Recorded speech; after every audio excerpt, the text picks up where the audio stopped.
The heavy linen napkin felt rough against Vanessa's fingertips, the only grounding texture in a world that suddenly felt made of glass and judgment. She smoothed the fabric over her lap for the 10th time, trying to pull it lower, trying to cover the way her thighs spread against the velvet seat of the booth. The burgundy dress she wore, a garment Jessica had practically forced onto her, felt like a second skin that was slowly tightening. It was a beautiful color, deep and rich like old wine, but the cut was unforgiving. It clung to the curve of her hips and the soft swell of her stomach, leaving nothing to the imagination. Vanessa took a sip of water, her hand trembling slightly. She checked the antique clock on the wall of Le Magnifique. 20 minutes past 8. He was late. Or more likely, he wasn't coming at all. Why had she agreed to this? Desperation, she reminded herself. Pure, unadulterated desperation.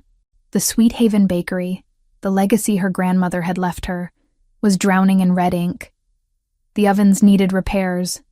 The rent had hiked up by 15%, and the suppliers were demanding payments she simply didn't have. When Jessica had called, practically breathless with excitement about a business associate of her husband, who was looking for a companion and was known to be generous, Vanessa had hesitated. But then the final notice from the bank had arrived in the morning mail, printed on that stark, terrifying pink paper. Just dinner, Ness, Jessica had promised. He's serious, old-fashioned. He just needs a date for some events. You're pretty, you're smart, and you need a break. A break. Vanessa looked around the restaurant. It was the kind of place where the silence was heavy, broken only by the clinking of silver against china and the hushed whispers of people who had never worried about an overdraft fee in their lives. The chandeliers overhead cast a warm, golden glow that should have been flattering, but to Vanessa, it felt like a spotlight examining her flaws. She felt too big for the delicate chair, too loud in her burgundy dress, too poor for the air she was breathing. She looked at the empty chair opposite her. It mocked her. It was a testament to her foolishness. Men like the one Jessica described, wealthy, powerful, connected, didn't show up for women like Vanessa Collins. They wanted stick-thin models who picked at salads, not a 26-year-old baker who smelled like vanilla and yeast and carried the weight of her stress on her hips. "Is the gentleman joining you soon, madame?" the waiter asked. He had appeared silently, his face a mask of polite boredom. I'm sure he'll be here shortly," Vanessa lied, her voice sounding thin to her own ears. "Traffic, probably." The waiter gave a curt nod, his gaze flickering over her dress with a microscopic hint of disdain, before he turned and glided away. Vanessa felt her face heat up. She wanted to leave. She wanted to run back to the safety of her kitchen, put on her flour-dusted apron, and knead dough until her arms ached and her mind went quiet. Then she saw him. Not her date. Him. Brandon. Her stomach dropped. A physical sensation of nausea that had nothing to do with hunger. He was standing near the host stand, arguing with the maitre d'. He looked terrible. His jacket was ill-fitting and shiny at the elbows, his hair a mess of grease, and even from across the room, Vanessa could imagine the smell of stale cigarette smoke and cheap beer that clung to him. He shouldn't be here. Brandon couldn't afford a glass of water in a place like this, let alone a meal. He was supposed to be in Atlantic City, or so he had claimed the last time he called to beg for money she didn't have. Vanessa tried to shrink into the booth, praying the dim lighting would hide her. She turned her head, pretending to study the wine list, her heart hammering a frantic rhythm against her ribs. Please don't see me. Please just leave. But luck had abandoned Vanessa a long time ago. "Well, look at this," a voice sneered, close and grating. Vanessa froze. She looked up slowly. Brandon was standing right there, his hands shoved into the pockets of his worn trousers, a smirk twisting his thin lips. He looked older than his 28 years, worn down by bad choices and spite. "Hello, Brandon," she said, her voice steady despite the trembling in her hands beneath the table. "What are you doing here?" "Business," he said vaguely, his eyes darting around the room before landing back on her. He laughed, a short, sharp sound that drew glances from the nearby tables. "But the real question is, what are you doing here, Nessie? Did you win the lottery? Or are you washing dishes in the back?" I'm waiting for someone, she said, lifting her chin. She refused to let him see how small he made her feel. She refused to let him know that the mere sight of him brought back memories of shouting matches, broken plates, and the constant eroding criticism that had taken her years to rebuild from. Brandon looked at the empty chair opposite her. He scoffed, looking at the untouched setting, the full water glass, the bread basket that Vanessa hadn't dared to touch. Waiting, huh? He pulled the chair out. The legs scraped loudly against the parquet floor, a harsh sound that made Vanessa wince. He sat down, sprawling his legs out as if he owned the place. Let me guess. He didn't show. He's running late, Vanessa insisted, though her conviction was crumbling. Brandon reached into the bread basket and tore off a chunk of artisan sourdough. He shoved it into his mouth, chewing with his mouth open. Crumbs falling onto the pristine white tablecloth. Face it, Nessie. He took one look at you through the window and kept driving. Who's gonna want to be seen with a whale like you in a place like this? The insult landed with the precision of a practiced blow. Vanessa felt tears prick at the corners of her eyes, hot and humiliating. She gripped her napkin tighter, her knuckles turning white. Leave, Brandon, she whispered. Please, just leave. I'm doing you a favor, he said through a mouthful of bread. I'm sitting here so you don't look like such a loser. You should be thanking me. Maybe you can buy me a drink. I know you've got cash in that register at the bakery. I saw the line last week. That money is for the rent, she hissed. Get out. Or what? Brandon leaned forward, his elbows resting on the table, invading her space. His eyes were bloodshot, manic. You gonna call the waiter? Tell him your ex-husband is bothering you? I'll make a scene, Vanessa. I'll scream so loud everyone in this fancy dump will know exactly how pathetic you are. He stood you up, fatty. Is that what they're all thinking? Vanessa looked down at her lap, defeated. The shame was a heavy blanket, suffocating her. He was right. Everyone was looking. Everyone was judging. The burgundy dress felt like a costume on a clown. She started to reach for her purse, thinking that if she just gave him $20, maybe he would go away. Maybe she could salvage a scrap of dignity and run out the back door. She didn't see the shadow that fell over the table. She didn't notice the way the air seemed to grow colder, sharper, charged with a sudden, terrifying electricity. She only realized something had changed when Brandon stopped chewing. Brandon's eyes, which had been full of malice a second ago, suddenly widened. His gaze fixed on something behind Vanessa, or rather someone standing directly behind him. The color drained from his face so fast it was as if someone had pulled a plug. His mouth hung open, a half-chewed piece of bread visible on his tongue. Vanessa frowned, confused by his sudden paralysis. Then a hand appeared. It was a large hand, pale and strong, with long fingers that looked like they could play a piano or snap a neck with equal ease. The hand landed on Brandon's shoulder. It didn't strike him. It just rested there, but the weight of it seemed to crush Brandon into the seat.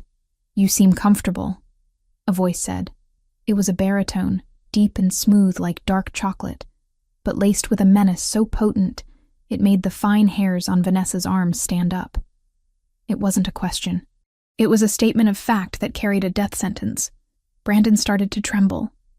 Visibly tremble.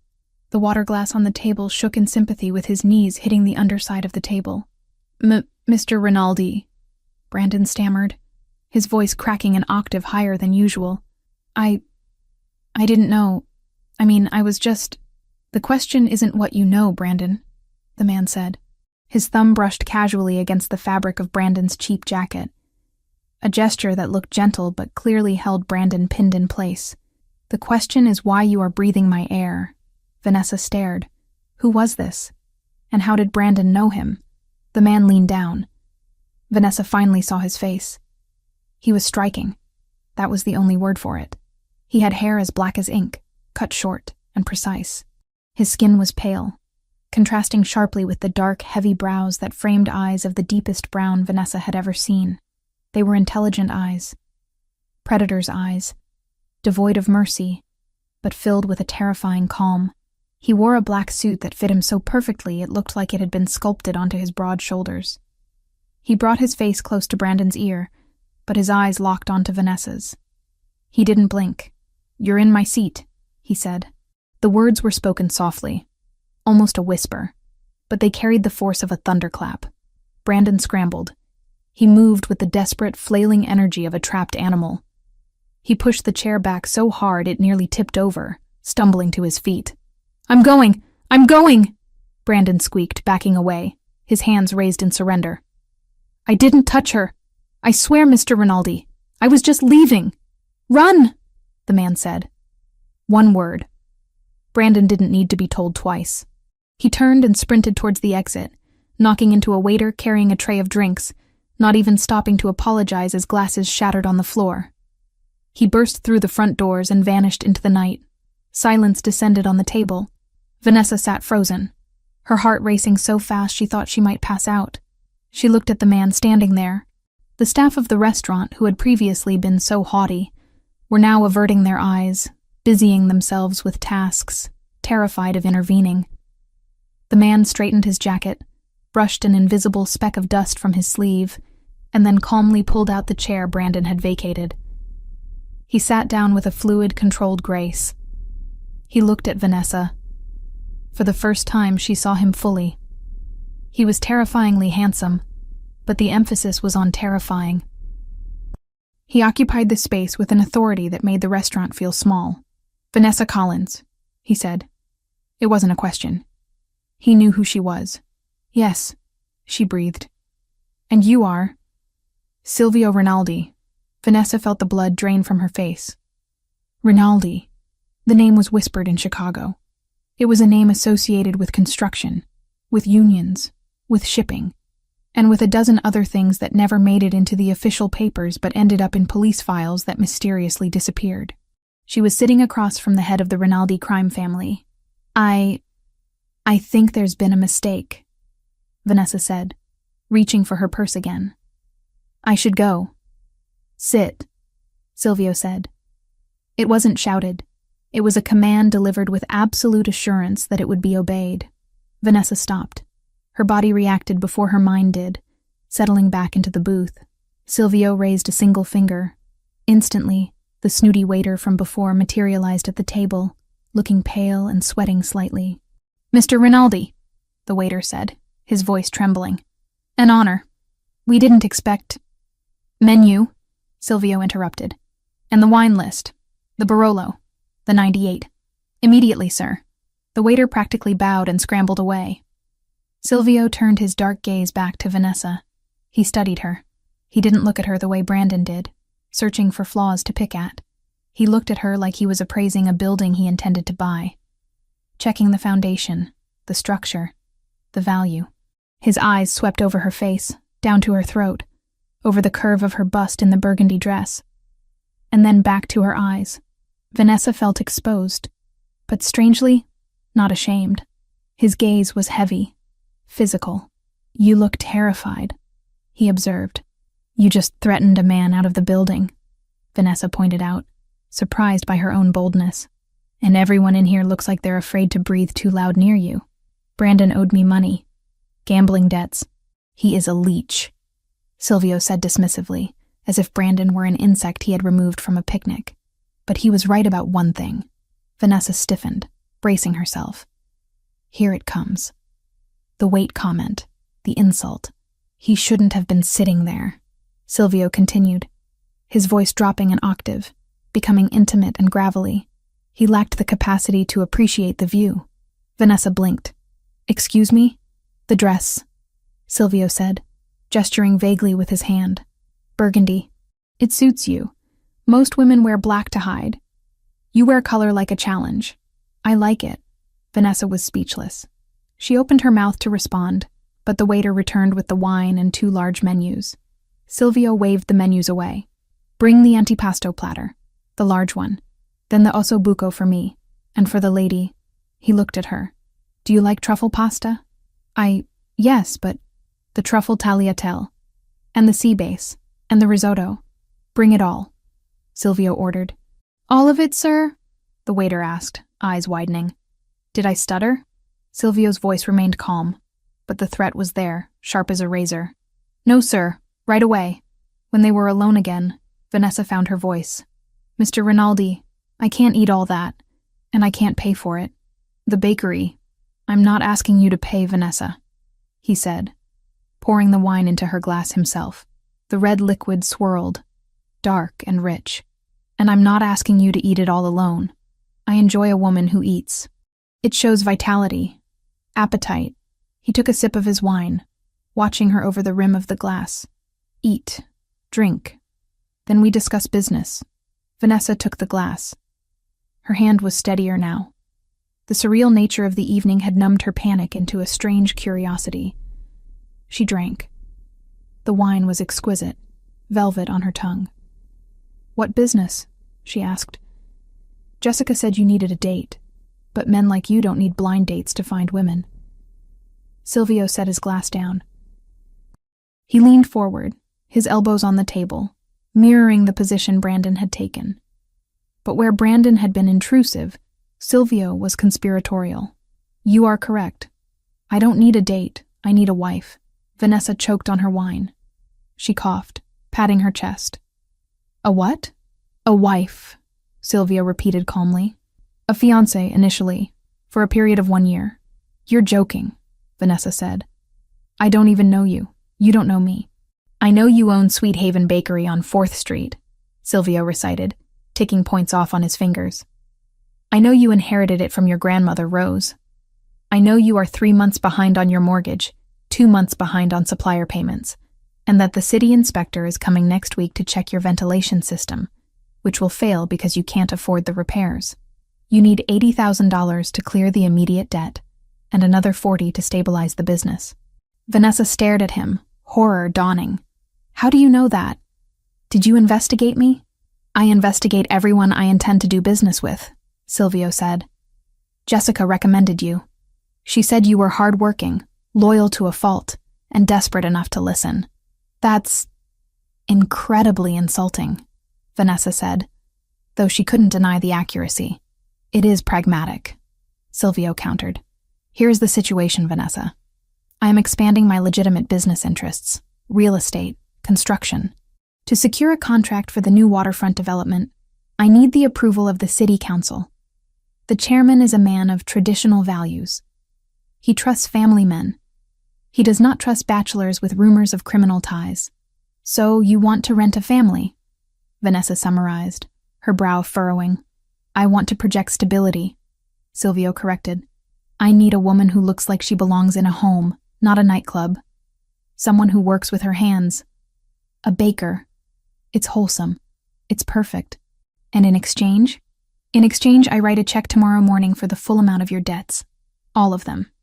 The mortgage, the suppliers, the repairs. I will also provide a monthly stipend for your personal expenses. You will live in my house, for appearance's sake. But you will have your own wing. You will accompany me to events. You will smile. You will wear the ring. He reached into his jacket pocket and pulled out a velvet box. He placed it on the table and slid it across the white tablecloth. Vanessa looked at the box. It sat there like a bomb. And after the year is up?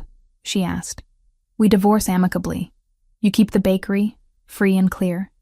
You keep the stipend money you saved. We go our separate ways. And if I say no? Silvio leaned back.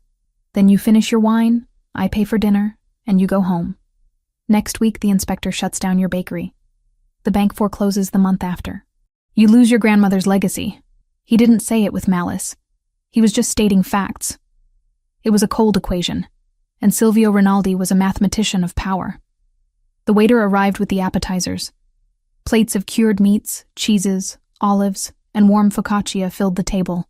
The smell was intoxicating. Vanessa's stomach roared, betraying her. She looked at the food.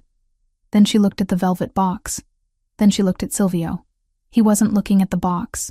He was watching her face, his dark eyes reading every micro-expression. Why me? She asked softly. Really? There are thousands of women who would jump at this. Because when that piece of filth insulted you, Silvio said, his voice dropping to that dangerous, quiet register again. You didn't cry. You got angry.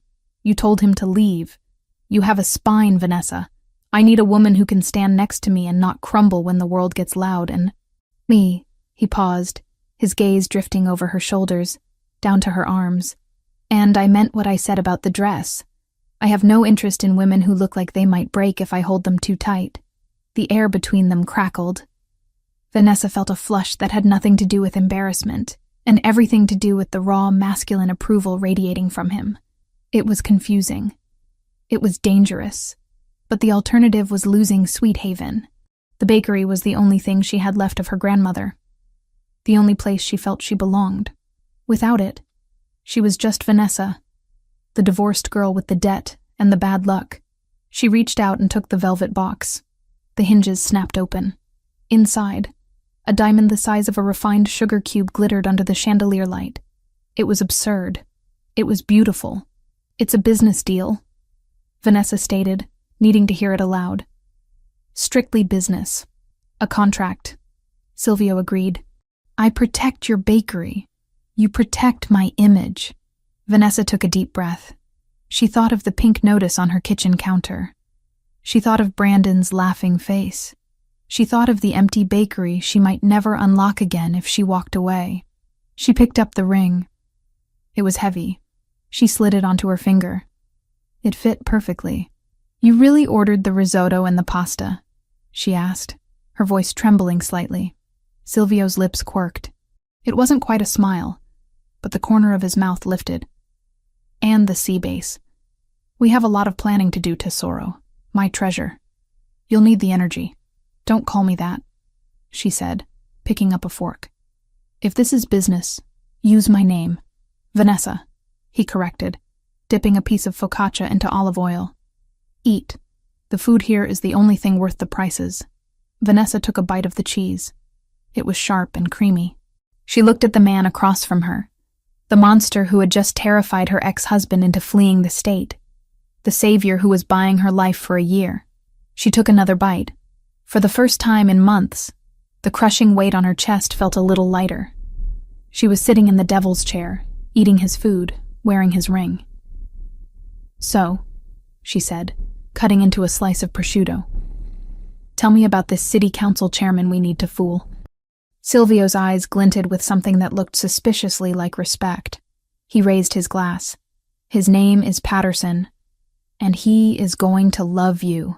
Vanessa clinked her glass against his. The sound rang out clear and sharp, signaling the end of her old life and the beginning of something far more perilous. She didn't know yet that the danger wouldn't come from the man sitting across from her, but from the world he inhabited.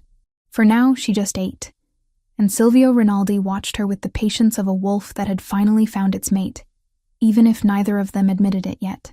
The waiter returned with the main courses, eyes widening as he found space for the steaming plates of risotto and the rich, dark osso buco.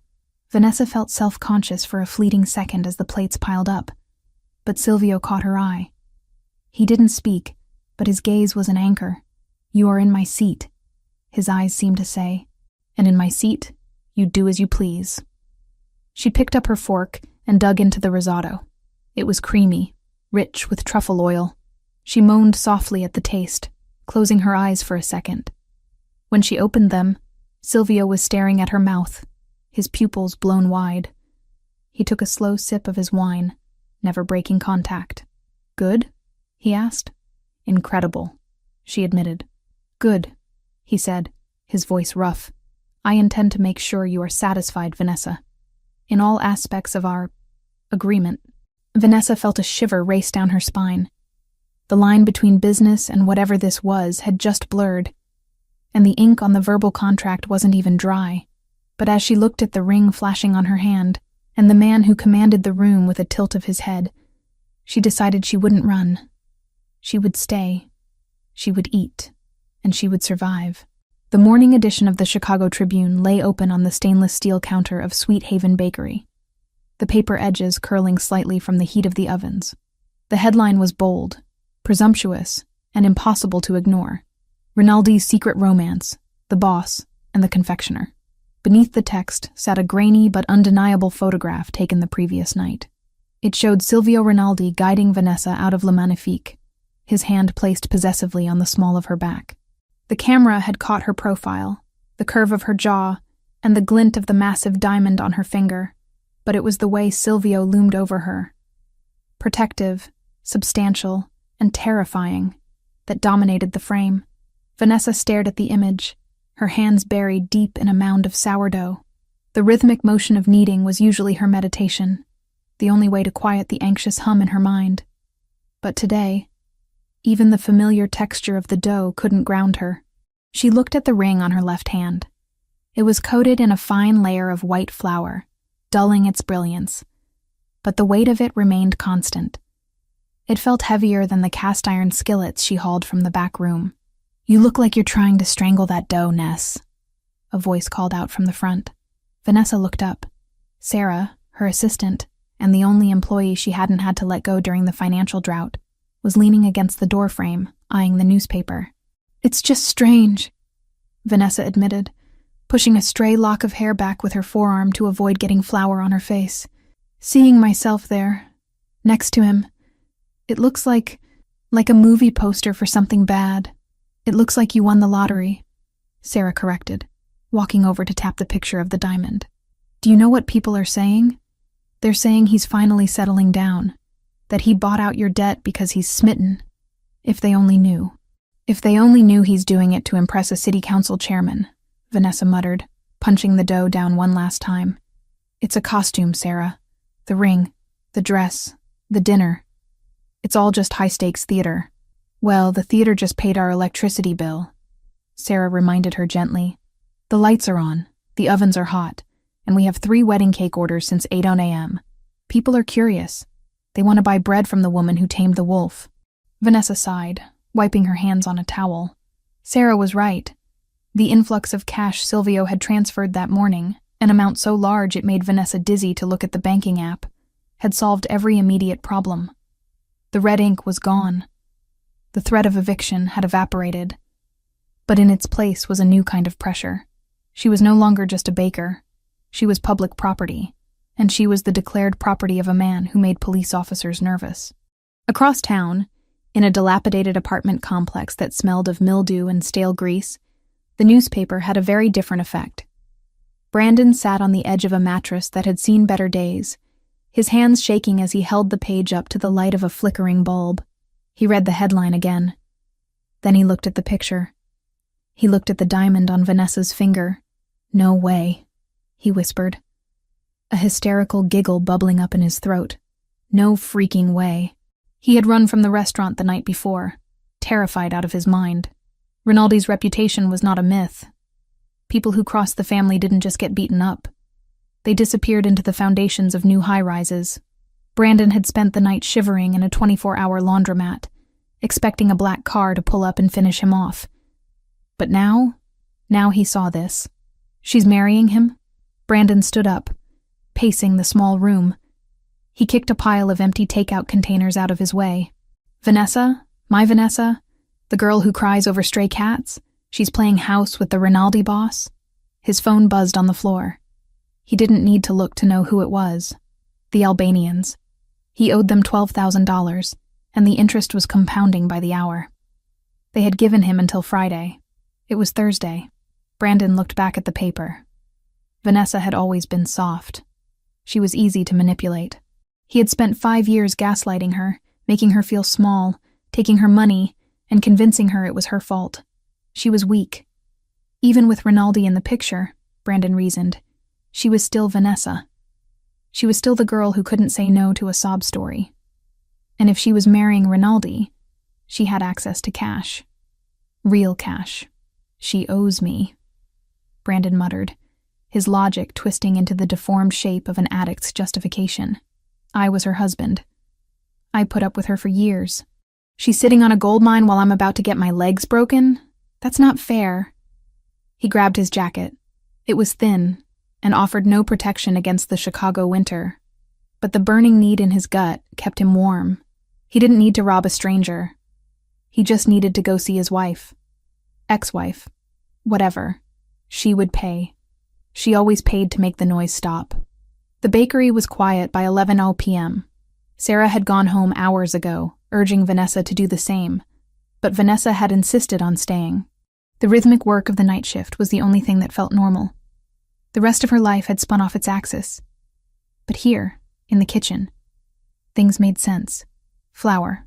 Water. Yeast. Heat. Predictable. Safe. She was finishing a tray of croissants, brushing them with egg wash, when the silence of the front room was shattered. It wasn't a knock. It was the distinct, sickening sound of tempered glass giving way under force. Vanessa froze. Her heart slammed against her ribs. She was in the back kitchen, separated from the front display area by swinging double doors. She reached for her phone, but her hands were covered in sticky dough. Nessie. The voice was slurred, familiar, and terrifying. I know you're in there. I saw the light. Brandon. Fear, cold and sharp, washed over her, but it was quickly followed by a surge of anger. This was her sanctuary. This was the place her grandmother had built. He had taken so much from her already, her confidence, her savings, her years, and now he was breaking into her haven. She wiped her hands frantically on her apron. Under the main prep table, installed just that morning by a team of silent men in gray coveralls, was a small red button. Silvio had pointed it out before he left her at the door. If you feel unsafe, he had said, press it. Do not hesitate. It bypasses the police and comes to me. Vanessa didn't hesitate. She slammed her palm against the button. It made no sound, gave no feedback, but she prayed it worked. The swinging doors flew open. Brandon stumbled into the kitchen. He looked manic. His eyes were wide and bloodshot, sweat beading on his forehead despite the freezing air drafting in from the broken window. He held a jagged piece of brick in one hand and a cheap switchblade in the other. Brandon, Vanessa said, her voice surprisingly steady. She backed up until her hips hit the heavy wooden work table. You need to leave. Now. Look at you. Brandon sneered, stepping closer. He waved the knife erratically, acting all high and mighty. I saw the paper, Vanessa. I saw the rock on your finger. You're rich now? You're sleeping with the devil and getting paid for it? I'm working, Vanessa said, her eyes tracking the knife. Go home, Brandon. I don't have a home, he screamed, the sound echoing off the tiled walls. Because I owe people money. And you're sitting here with diamonds while I'm sleeping on a mattress on the floor. Give me the ring. What? Give me the ring. Brandon lunged forward. I can pawn it. It'll pay off the Albanians and leave me enough to get out of town. You can get another one. Your new sugar daddy won't even notice. No, Vanessa said. She curled her left hand into a fist. Don't say no to me, Brandon shouted. He was close now. Too close. He smelled of cheap vodka and desperation. You don't get to say no. You're nothing without me. You're just a fat, pathetic baker who got lucky. Now give me the ring or I'll cut it off your finger. He reached for her. Vanessa didn't think. She didn't cower. She didn't cry. The memory of Silvio's words at dinner, "You have a spine, Vanessa," flashed through her mind. She grabbed the nearest thing at hand, a 5-pound bag of high-gluten flour that had been left open on the counter. As Brandon lunged, she swung the bag with all her strength. It connected with his chest and exploded upwards. A massive white cloud erupted in the kitchen, coating Brandon instantly. He gasped, inhaling the fine powder, and started to cough violently, blinding him. "You bitch!" he sputtered, rubbing his eyes. Vanessa didn't stop. She grabbed the heavy marble rolling pin from the table. As Brandon flailed blindly with the knife, slicing through the air, she swung the rolling pin low. It connected hard with his kneecap. Brandon howled, his leg buckling under him. He hit the floor, the knife skittering across the tiles. "Stay down!" Vanessa yelled, standing over him, the rolling pin raised like a club. She was breathing hard, her chest heaving. "Don't you dare get up!" "I'm gonna kill you," Brandon wheezed, trying to crawl towards the knife. "I swear to God, Vanessa." He never got the chance. The back door of the bakery, the heavy steel-reinforced security door, was ripped open with such force it slammed against the wall. 3 men poured into the room. They moved with a fluidity and speed that was terrifying to witness. They wore dark tactical gear, not suits. Rinaldi's private security. The first man reached Brandon before Vanessa could even blink. He didn't shout commands. He didn't hesitate. He simply kicked Brandon in the ribs, flipping him onto his back, and then dropped a knee onto Brandon's throat, pinning him to the floor. The second man kicked the knife into the corner, then stepped on it to keep it out of reach. His hand stayed near his concealed sidearm, but he didn't raise it. Brandon was already controlled. The third man, older, with a scar running through his eyebrow, moved directly to Vanessa. He didn't touch her, but he placed himself physically between her and the threat, effectively becoming a human shield. "Miss Collins," the older man said, his voice calm amidst the chaos. "Are you injured?" No," Vanessa stammered, lowering the rolling pin. Her adrenaline was starting to crash, and her hands began to shake. "I'm fine. He broke the window." "Secure him," the older man ordered the others. Brandon was dragged to his feet, zip-tied, and shoved against the refrigerator. He was coughing, covered in flour, looking like a ghostly, pathetic figure. He tried to speak, to beg, but the guard silenced him with a sharp look that promised violence. Sirens wailed in the distance, getting louder. "Police," the older man noted, checking his watch. "Right on schedule. Mr. Raldi prefers official documentation for trespassing and assault. It makes the restraining order permanent." "Silvio called the police?" Vanessa asked. "Mr. Raldi alerted everyone," the guard replied. Then, the front chimes of the bakery jingled, a delicate, cheerful sound that was entirely out of place. Silvio Raldi walked in through the front entrance, stepping over the shattered glass of the display window. He was wearing a charcoal wool coat over a black turtleneck, looking like he had stepped out of a magazine shoot rather than into a crime scene. He didn't look at the police lights flashing outside. He didn't look at his guards. He didn't even look at Brandon, who whimpered at the sight of him. Silvio walked straight into the kitchen, his eyes locking onto Vanessa. He scanned her with laser intensity, checking her hands, her face, her posture. He saw the flour on her apron, the rolling pin she was still gripping, and the defiance in her eyes. He stopped 2 feet in front of her. The kitchen felt suddenly smaller. "Did he touch you?" Silvio asked. His voice was low, terrifyingly devoid of emotion. It was the voice of a man deciding whether someone lived or died in the next 10 seconds. "No," Vanessa said. She finally set the rolling pin down. "He tried. I stopped him." Silvio looked past her, down at the floor where the flour bag had exploded, and then at Brandon, who was cowering against the fridge, white powder coating his cheap jacket. Silvio pieced together the scene instantly. He walked over to Brandon. The guard stepped back. Silvio leaned in close. Brandon was trembling so violently his teeth chattered. "You are lucky," Silvio whispered, loud enough for Vanessa to hear. "You are lucky she is a better person than I am. Because if she had not handled you, I would have removed you piece by piece. I just wanted the ring," Brandon sobbed. "I owe the Albanians. They're going to kill me." Silvio straightened up, a look of disgust crossing his face. "The Albanians are a business problem. You are a pest. The police will take you now. You will go to jail for breaking and entering, attempted robbery, and assault. And inside, you will pray that I do not decide to reach you there." He signaled the guards. They dragged Brandon out the back door, just as the uniformed officers entered the front. Silvio turned his back on the commotion, focusing entirely on Vanessa. He took a handkerchief from his pocket and reached out, gently wiping a smudge of flour from her cheek. His touch was warm, startlingly tender after the violence of his words. "This is unacceptable," he stated. "I handled it," Vanessa said, trying to stop her knees from shaking. "I used the button. It worked. The button was a contingency. The glass should have been reinforced.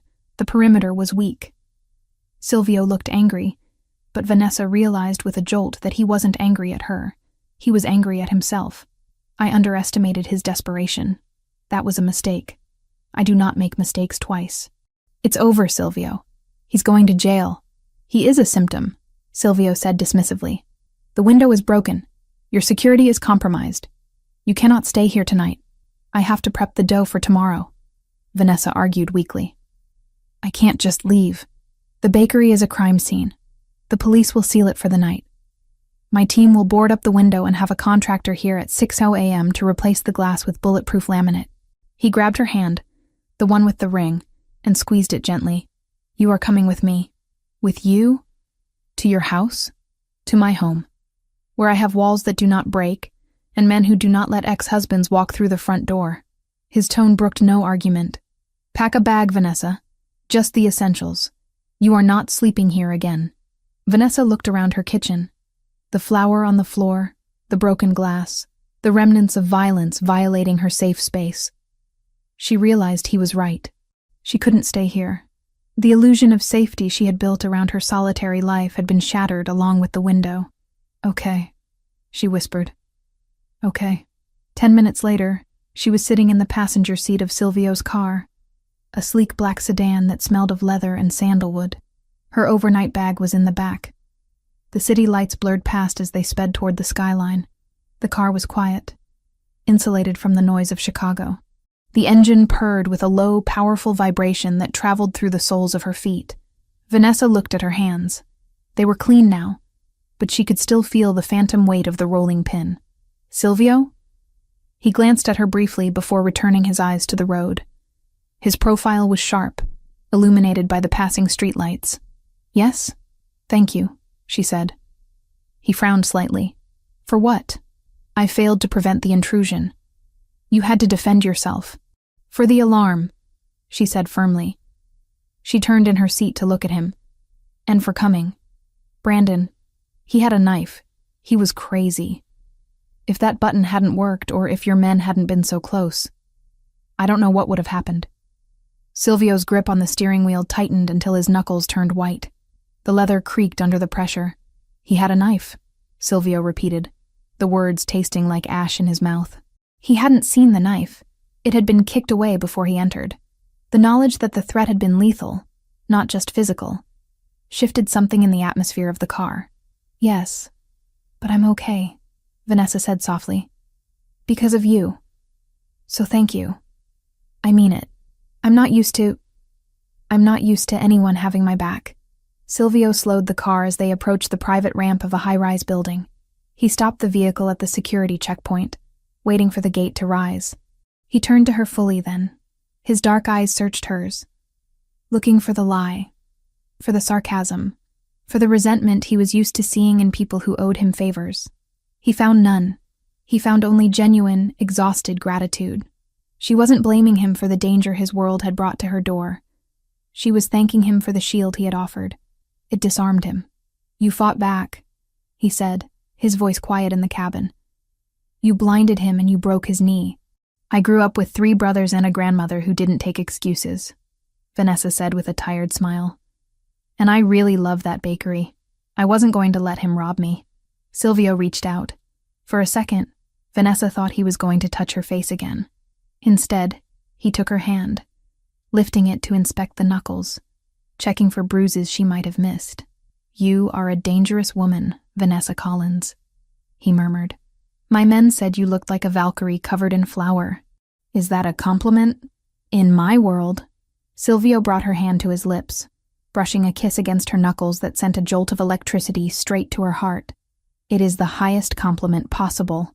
The gate rose. Silvio drove the car into the underground sanctuary of his building. We are here, he announced. My penthouse is on the top floor. You will have the guest suite.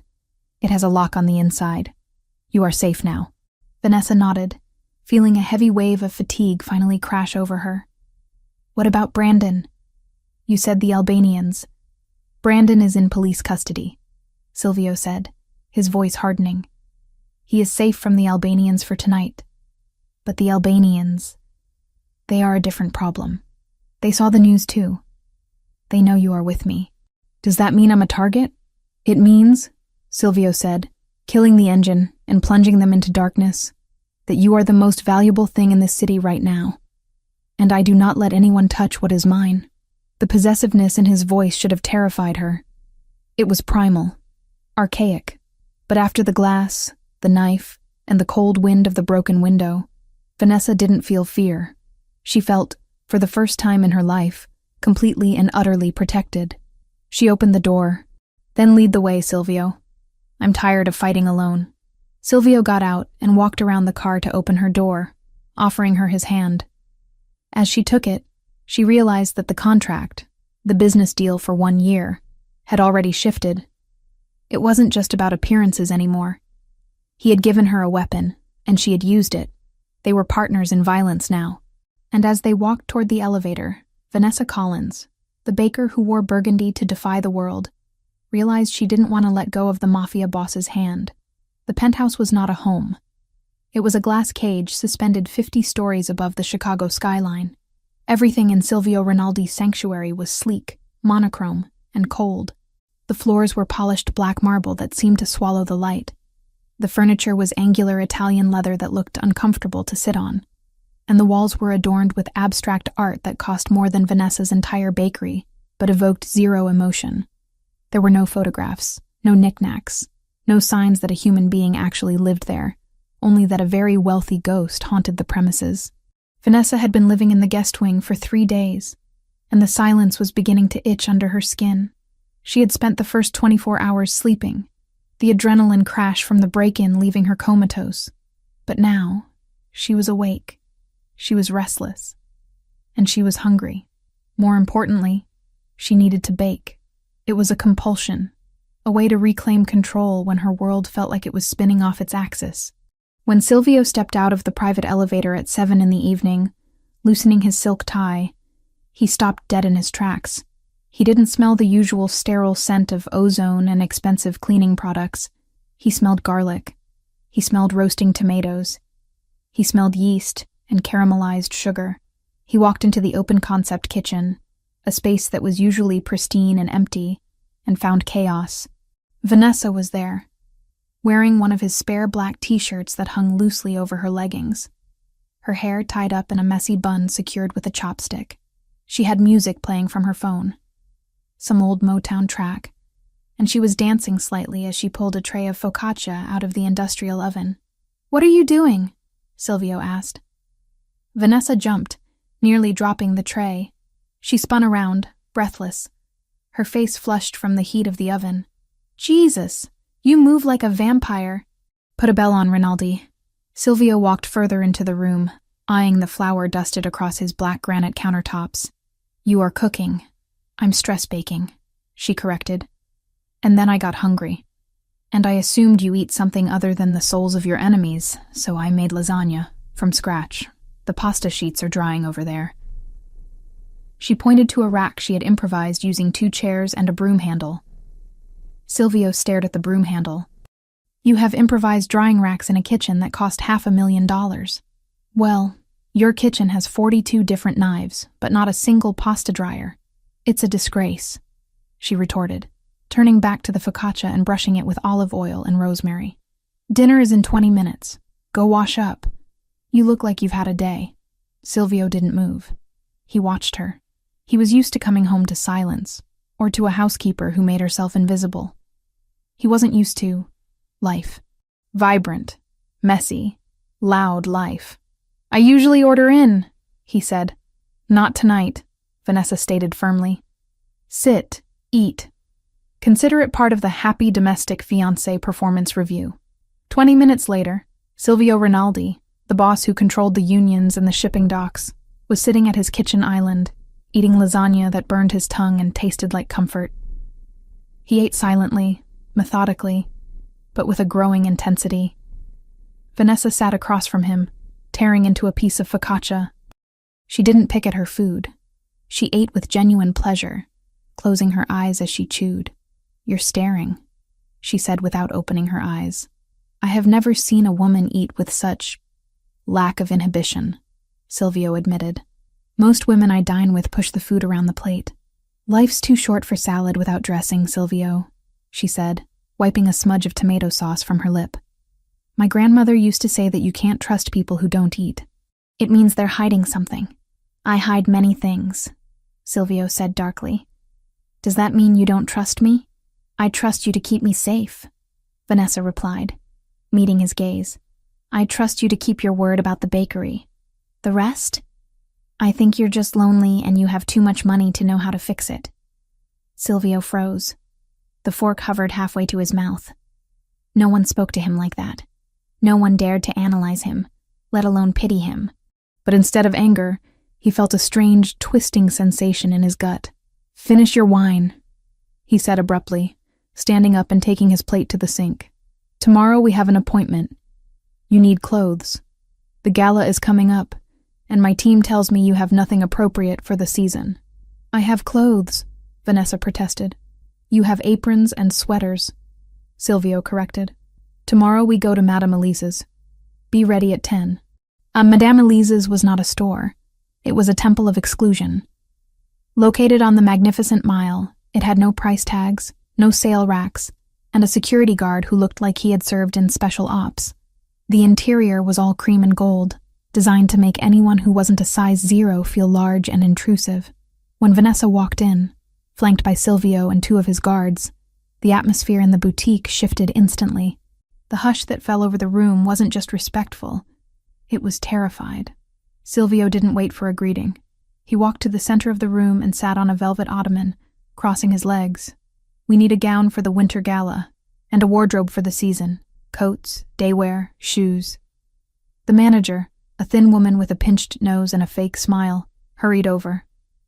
"Mr. Rinaldi, an honor, and this must be—" Her eyes slid over Vanessa, assessing her size with a microscopic sneer that Vanessa was intimately familiar with. "The lucky lady. Vanessa," Vanessa said, extending her hand. The woman touched it briefly, as if afraid she might catch something. "Of course. If you'll follow me, Miss Vanessa. We have a lovely selection of wraps and shawls in the back room." "I don't need a shawl," Vanessa said. "I need a dress." "Well, naturally," the woman twittered nervously. "But given your figure, we find that looser cuts, perhaps something in a nice matte black with a heavy drape, are most flattering." To minimize the silhouette, Vanessa felt the familiar sting of shame. It was the same everywhere. Hide, cover up, minimize. She looked at the racks of tiny, delicate gowns and felt like a bull in a china shop. "I don't want to minimize," Vanessa started to say. But Silvio's voice cut through the air like a whip crack. "Stop." The single word silenced the room. Silvio stood up slowly. He walked over to the manager, towering over her. "Did I ask you to hide her?" he asked softly. I beg your pardon, sir?" the manager stammered. "I asked if I hired you to camouflage my fiancé like a piece of defective furniture," Silvio clarified, his voice dropping to a dangerous register. "Because I was under the impression I came here to dress her, not to bury her in fabric. I was only suggesting for her body type. Her body type is perfect," Silvio stated. He turned to Vanessa. "Take off your coat." Vanessa hesitated, then shed her winter coat. She was wearing a simple wrap dress that clung to her curves. She felt exposed under the bright lights. But Silvio's gaze wasn't critical. It was possessive. "Look at her," Silvio commanded the manager. "She has a waist. She has hips. She is a woman, not a coat hanger. If you bring me a shapeless sack, I will buy this building and turn it into a parking lot. Do you understand?" "Yes, Mr. Rinaldi." "Perfectly." The woman was pale. "Bring me color," Silvio ordered. "Jewel tones, silk, velvet, something that screams." For the next 2 hours, the boutique became a flurry of activity. Assistants ran back and forth with armfuls of fabric. Vanessa tried on emerald greens, sapphire blues, and deep rubies, but it was the purple dress that stopped the room. It was a deep, royal purple, the color of bruised plums and royalty.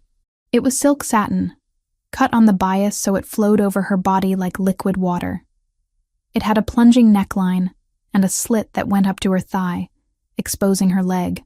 It was tight, unapologetically tight, hugging her bust, her stomach, her hips. Vanessa stepped out of the fitting room and stood in front of the 3-way mirror. She held her breath. She looked powerful. She didn't look thin. She looked substantial. She looked like a queen. She turned to Silvio. He wasn't looking at the dress. He was looking at her face, then slowly, agonizingly slowly, dragging his gaze down her body. His pupils were blown wide, swallowing the brown of his irises. "Turn around," he whispered. Vanessa turned. The back of the dress dipped low, exposing her spine. "That one," Silvio said hoarsely. "It's a bit much," the manager tried to say, recovering some of her snobbery. Perhaps a bolero jacket to cover the arms? Silvio didn't even look at the woman.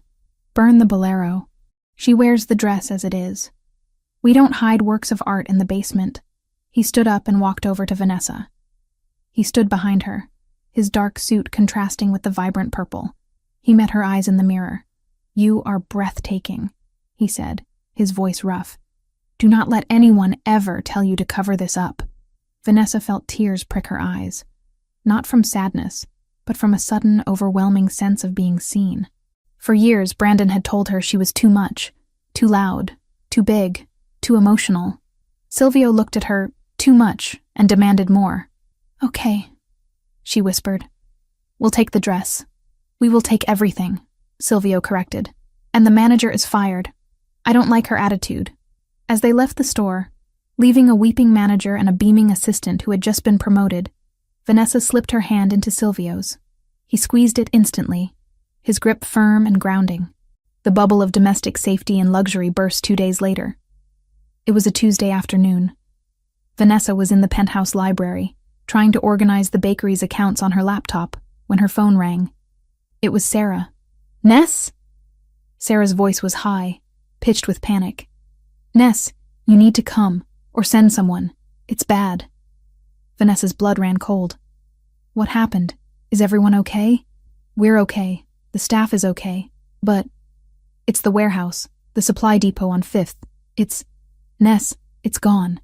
"Gone? What do you mean gone?" "Fire," Sarah sobbed. "Someone firebombed the delivery truck while it was parked in the bay. The fire spread to the flour storage. The sprinklers went off, but the water damage destroyed what the fire didn't. We lost everything. The wedding orders, the special imports, the new packaging. It's all ruined." Vanessa didn't scream. She didn't cry. She went numb. That warehouse held $50,000 worth of inventory. It was the backbone of her business. She hung up the phone and walked out to the living room where Silvio was having a meeting with his underboss, a man named Marco. "They burned the warehouse," she said. Her voice was flat, devoid of inflection. Silvio stopped mid-sentence. He looked up, seeing her face. He stood up immediately, waving Marco away. Marco gathered his files and vanished. "Who?" Silvio asked, crossing the room to her. Sarah said it was a firebomb. "The truck. The flour. It's the Albanians, isn't it?" She looked up at him. "They couldn't get to me, so they went after the business." Silvio's jaw tightened. A muscle feathered in his cheek. He looked ready to destroy something. "Vanessa, was Jerry inside?" she asked suddenly. Silvio blinked, confused. "Who?" "Jerry, the driver. He usually naps in the cab between shifts on Tuesdays." "Was he inside the truck?" Silvio pulled out his phone, dialed a number, and spoke rapid-fire Italian. He listened, his eyes never leaving Vanessa's face. He hung up. "The truck was empty," Silvio said. "No casualties. The staff got out. It was purely property damage." Vanessa let out a breath she had been holding, her shoulders sagging. She covered her face with her hands. "Thank God. Thank God." Silvio watched her, stunned. "You just lost your inventory. Your livelihood is compromised. And you are asking about the driver. Inventory is just flour and sugar, Silvio," she said, dropping her hands. "I can buy more flour. I can't replace Jerry. He has 3 kids. I will kill them," Silvio said. The words were simple, factual. "I will burn their operations to the ground." "No," Vanessa said. She stepped closer to him. "You won't just kill them. You'll handle it. But right now, I need to know. Does your insurance cover arson?" "My insurance covers everything," Silvio said intensely. "I own the insurance company. Vanessa, I will write a check today. You will not lose a single dollar. I will triple the inventory. I will buy you a fleet of trucks." "I don't want a fleet," she said. "I just want to know that this ends. I can't have people getting hurt because of me, because of this ring." "It ends," Silvio vowed. He reached out and cupped her face. His hands were large, warm and trembling slightly with suppressed rage. "I swear to you, Vanessa, this was their last mistake, They touched what provides for you. That is an act of war. He expected her to pull away. He expected her to scream that this was his fault, that his world was toxic. Instead, Vanessa leaned into his touch. She rested her cheek against his palm, closing her eyes. "Okay," she whispered. "I believe you. Just hold me for a minute. Please?" The vulnerability in her voice shattered his restraint. He pulled her against his chest, wrapping his arms around her so tightly it was almost painful. She buried her face in the crook of his neck, inhaling the scent of sandalwood and expensive tobacco. She didn't cry. She just drew strength from him, solid and unmoving as a mountain. "I've got you," he murmured into her hair. "I've got you." That night, the penthouse felt different. The air was charged, heavy with the unspoken violence of the day and the raw emotional intimacy that had followed. Silvio had spent the afternoon barking orders into his phone, organizing a retaliation that would be swift and silent. Vanessa had spent it coordinating with Sarah, reassuring her staff, and organizing temporary supplies from a friendly competitor. They had worked in parallel, a team operating in different trenches. Now, it was midnight. The city lights below were a carpet of diamonds. Vanessa stood by the floor-to-ceiling window in the living room, wearing a silk robe she had bought at the boutique. She was looking out at the darkness, thinking about the fire, about Brandon, about how her life had become a thriller novel. She heard Silvio enter. He didn't speak. He walked up behind her, close enough that she could feel the heat radiating from his body. But he didn't touch her. "You should sleep," he said softly. "I can't," she admitted. "My mind is racing. Every time I close my eyes, I see smoke." "I will make it stop," Silvio said. "The Albanians will be gone by morning." "It's not that." Vanessa turned around. The robe slipped slightly, revealing the curve of her shoulder. "It's just, I realize today that I'm not afraid of you. I should be. You're a dangerous man, Silvio. You talk about war like it's a business transaction. But when I heard about the fire, my first thought wasn't to run from you. It was to run to you." Silvio stared at her. His eyes were dark, unreadable pools. "You are running to a monster, Vanessa." "Maybe." She stepped closer.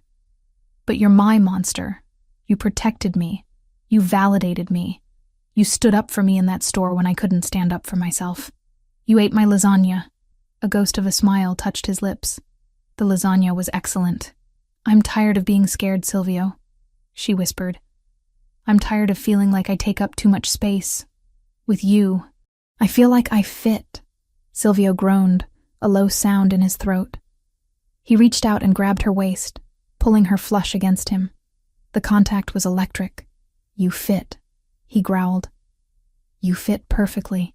Do you have any idea how hard it is to keep my hands off you? To play the gentleman? I am not a gentleman, Vanessa." "I don't want a gentleman," she said, her hands moving up to grip the lapels of his shirt. "I want the man who told me not to hide." Silvio didn't wait. He crashed his mouth down on hers. The kiss wasn't tentative. It was acclaiming. It was hungry and desperate, and filled with all the words they hadn't said. Vanessa opened to him, her hands tangling in his short hair, pulling him closer. He tasted of scotch and desire. He swept her up into his arms, carrying her effortlessly. Vanessa wrapped her legs around his waist, burying her face in his neck. He carried her to the master bedroom, a room she had never entered. It was dark, dominated by a massive bed with black silk sheets. He laid her down, following her down instantly, his weight a heavy, comforting blanket. "Tell me to stop," he warned, hovering over her, his eyes scanning her face. "Tell me to leave, and I will walk out that door and sleep on the floor." "Don't you dare," she breathed. He untied her robe. It fell open. Vanessa felt a flicker of the old insecurity. The bright lights of the city filtered in through the window. She wasn't wearing shapewear. She wasn't posing. She was just there, soft and curved and real. "Silvio, She started to cover herself. He caught her hands. He pinned them to the mattress above her head. "No," he commanded. "Look at me." She looked at him. "You are magnificent," he said, his voice thick with reverence. "Every inch of you. Softness where I am hard. Warmth where I am cold. He lowered his head and kissed the curve of her hip. Vanessa gasped. He kissed her stomach, murmuring Italian praises against her skin. He didn't rush past the parts of her body she had learned to hate. He lingered on them. He worshipped them. Beautiful. He whispered against her skin. A queen. When he finally entered her, it was slow, intense, and earth-shattering.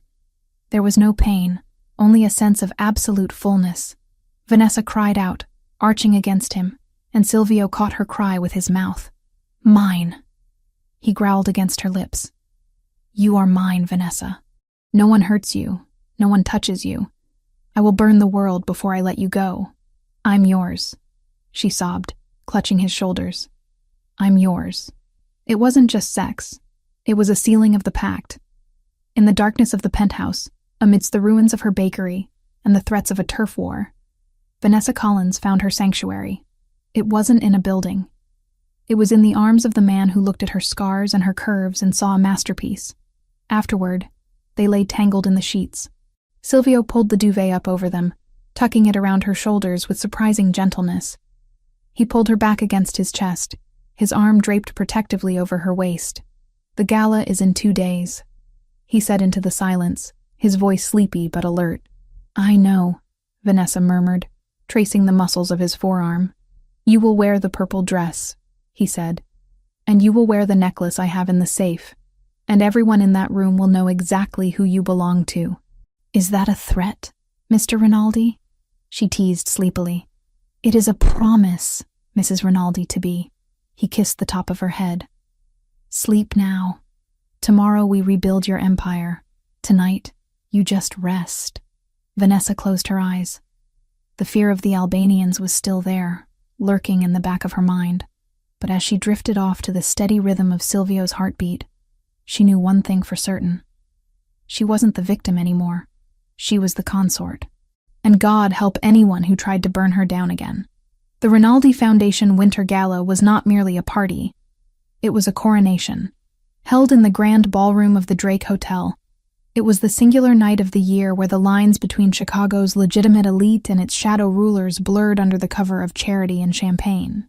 For Vanessa, standing in front of the floor-to-ceiling mirror in the penthouse dressing room, it felt less like a celebration and more like preparing for battle.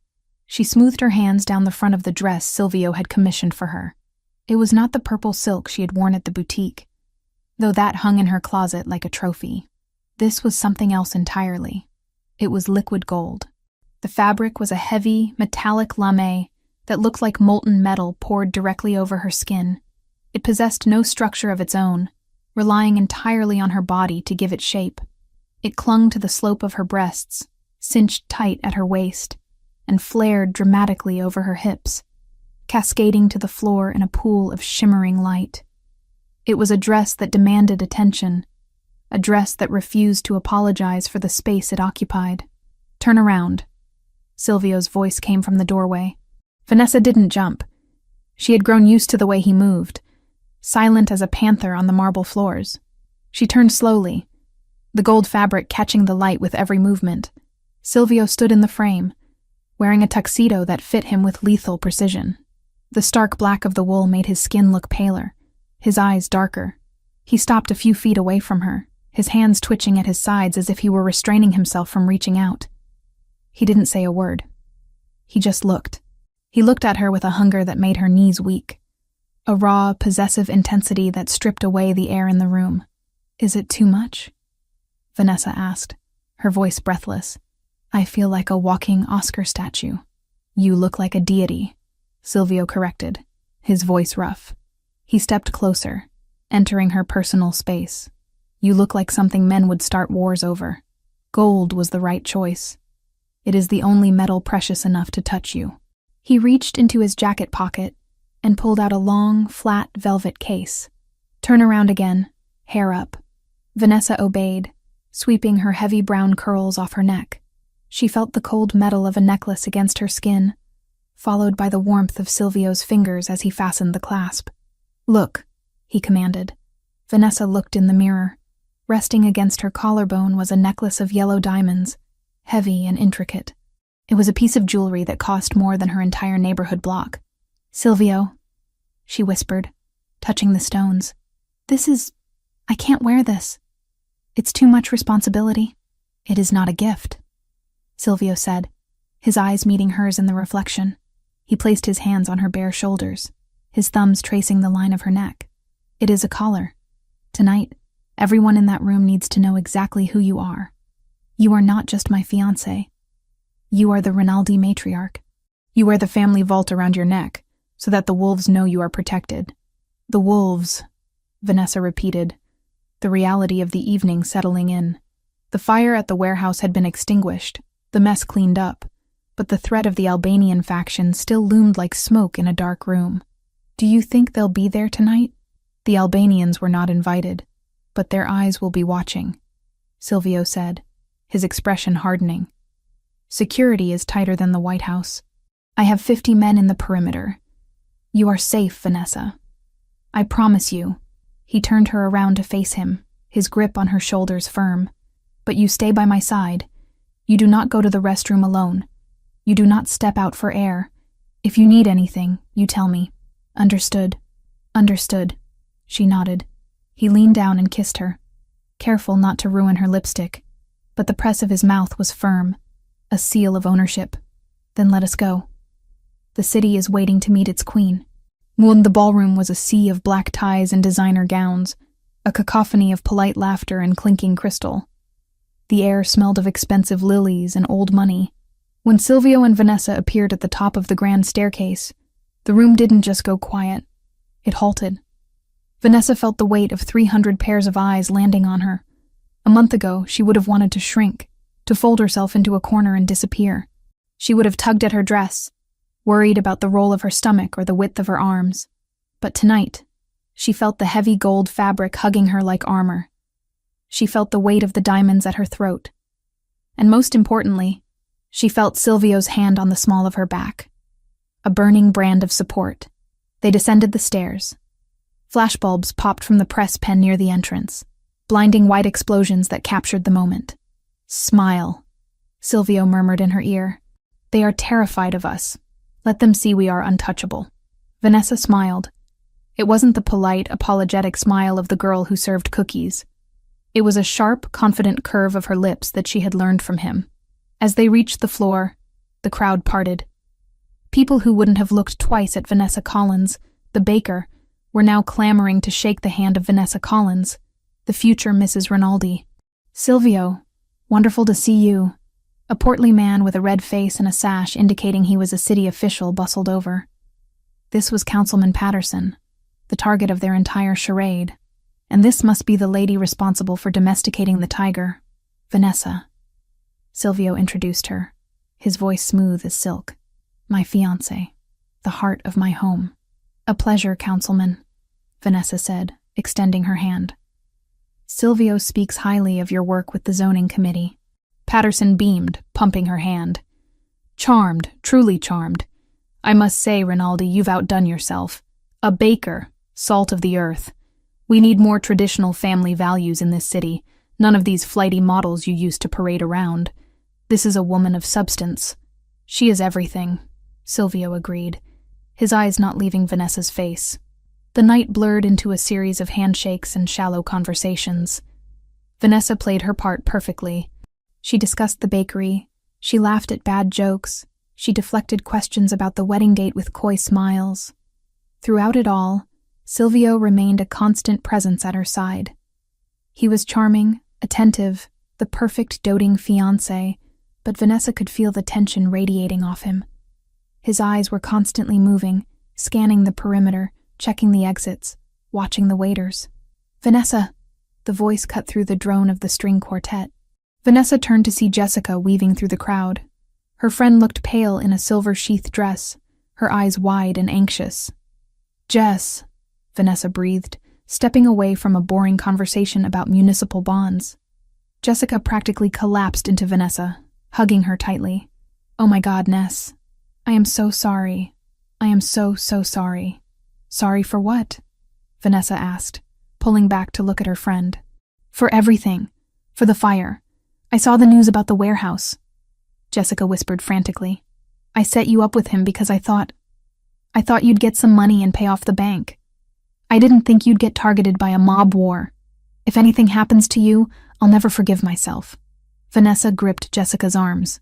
"Jess, breathe. I'm okay. Look at me. I'm fine. You're wearing a diamond necklace worth more than my life." Jessica hissed. "That's not fine, Ness. That's hazard pay. You have to get out. Maybe we can call the FBI, maybe—" "I don't want to get out," Vanessa said. The words came out before she could filter them, honest and stark. Jessica froze. "What?" "I love him," Vanessa admitted.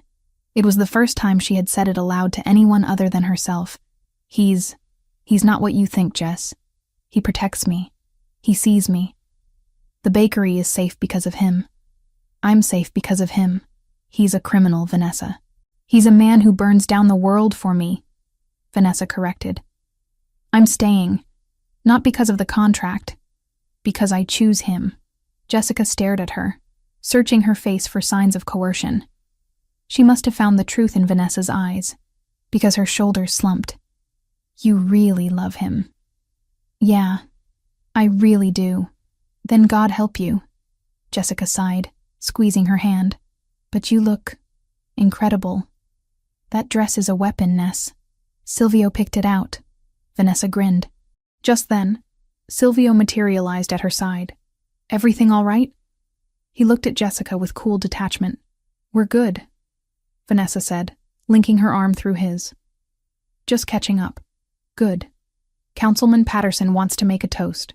We need to be near the stage." They moved toward the front of the room. The crowd was dense here. Waiters with silver trays circulated, offering more champagne. The air was getting warm, stifling. Vanessa scanned the room, a habit she had picked up from Silvio in the last few days. She watched the faces in the crowd. The bored wives, the ambitious young men, the tired service staff. Her eyes landed on a waiter near the edge of the stage. He was thin, his uniform slightly too large for his frame. He was trembling, the champagne flutes on his tray rattling softly against each other. He looked sick, sweat beading on his forehead despite the air conditioning.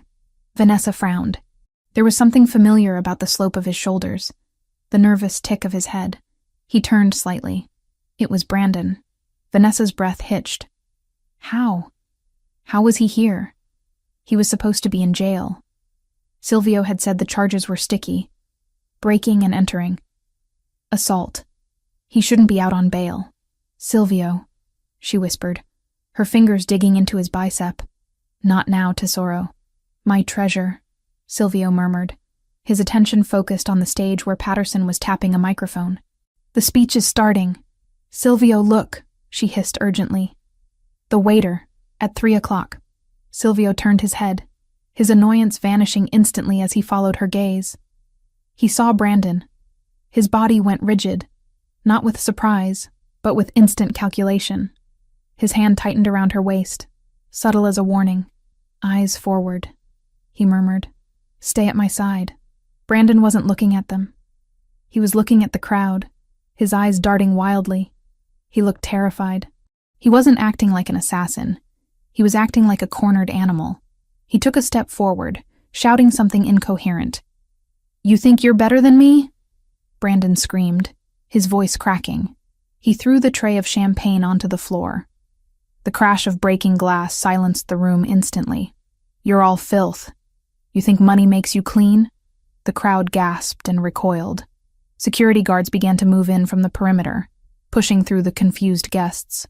"It's a distraction," Silvio said, his voice ice cold. He wasn't looking at Brandon anymore. He was scanning the room, scanning the balconies, scanning the shadows. "He is the bait." Brandon continued to scream, flailing his arms, drawing every eye in the room toward him. "Look at me. I'm talking to you." Silvio grabbed Vanessa's waist. "Get down, now." But Vanessa didn't drop. Her eyes were frantically searching the darkness of the mezzanine level, the balcony that overlooked the ballroom. Why use a loud, unstable ex-husband unless you wanted everyone looking down and to the left? She saw it. A tiny, almost invisible glint of light from the velvet curtains on the balcony. And then, a small red dot. It danced across the black lapel of Silvio's tuxedo, settling directly over his heart. Time seemed to stretch and warp. The sound of Brandon screaming faded into a dull roar. The music had stopped. The only thing Vanessa could see was that red dot, the harbinger of death. Silvio was distracted, pushing her behind him, putting his body between her and Brandon, assuming the threat was the lunatic on the floor. He didn't see the laser. He was protecting her from the wrong direction. "Silvio!" she screamed. She didn't think about the dress. She didn't think about the diamonds. She didn't think about fear. She threw herself at him. She wasn't a small woman. She hit him with the full force of her weight, driving her shoulder into his chest. Silvio, caught off guard and unbalanced, toppled backward. They hit the marble floor hard, Vanessa landing on top of him. Crack. The sound wasn't like a gunshot in a movie. It was a sharp, percussive snap that sounded like a whip breaking the sound barrier. Something tore through the air where Silvio's chest had been a millisecond before. The bullet slammed into the heavy oak chair behind them, shattering the wood into splinters. The ballroom erupted into chaos. Screams tore through the air. People dropped to the floor, covering their heads. "Stay down!" Silvio roared. He flipped them over instantly, pinning Vanessa to the floor with his body. He covered her completely, shielding her head with his hand, his other hand reaching into his jacket for the gun he wasn't supposed to have but always carried. "Did they hit you?" he demanded, his face inches from hers. His eyes were wild, black holes of terror. "Vanessa, did they hit you?" "No," she gasped. The wind knocked out of her. "The balcony! It came from the balcony!" More shots rang out, but these were different. Rapid, controlled bursts. Raldi's security team was returning fire. Silvio didn't look up. He kept her pinned, his body a human barricade. He was murmuring a stream of curses in Italian, a prayer of violence. "Clear! The balcony is clear!" A voice shouted over the comms earpiece Silvio was wearing. "Secure the exits! No one leaves!" Silvio barked back. Slowly, the chaos subsided into the whimpering of terrified guests and the shouting of security teams. Silvio sat up, but he kept a hand on Vanessa's chest, keeping her down. He scanned her frantically. "Are you hurt? Tell me." "I'm okay," Vanessa said, trying to sit up. My arm stings." Silvio looked at her arm. The gold dress was ripped near the elbow. Blood was welling up, bright red against the metallic fabric, dripping onto the white marble floor. "You're shot," Silvio choked out, his face draining of all color. Vanessa looked at the wound. She saw a shard of crystal embedded in her skin. No, it's glass. From Brandon's tray. I landed on the glass." She reached to pull it out, but Silvio caught her hand. "Don't touch it. Do not touch it." He looked at the blood. Her blood. On the floor of his event. The transformation in him was terrifying. The concern vanished, replaced by a cold, demonic rage that made the temperature in the room seem to drop 10 degrees. He stood up, pulling Vanessa with him, but keeping her tucked into his side so tightly it hurt. He looked across the room. Brandon was on the ground, zip-tied again, pinned by 2 guards. He was sobbing, shouting that he didn't know about the gun, that they forced him, that he just wanted his debt cleared. Silvio didn't even look at him. He looked up at the balcony where his men were dragging a body away. The sniper. "Marco," Silvio said. His voice wasn't loud, but it carried. Marco appeared, looking grim. "Boss, we got the shooter. Albanian contractor. He's dead. Brandon is in custody. We're locking down the hotel."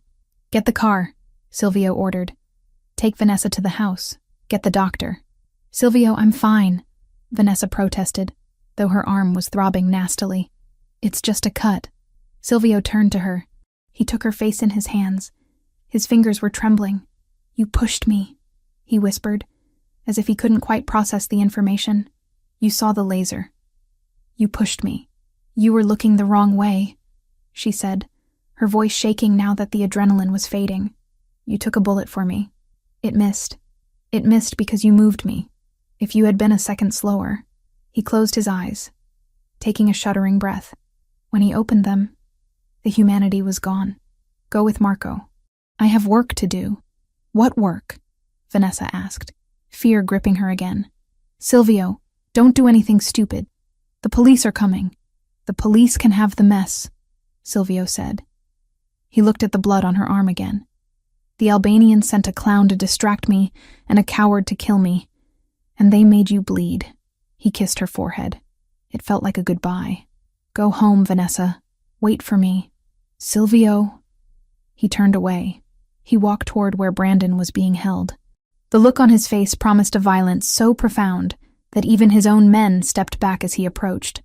Marco gently took Vanessa's uninjured arm. Come, Signora. Ma'am, we must go. Now. Vanessa let herself be led away, her gold dress trailing through the debris of the ruined gala. She looked back one last time. Silvio was standing over Brandon, looking down at him with the detached curiosity of an executioner. He wasn't yelling. He was just standing there, radiating death. She realized then that the war wasn't coming.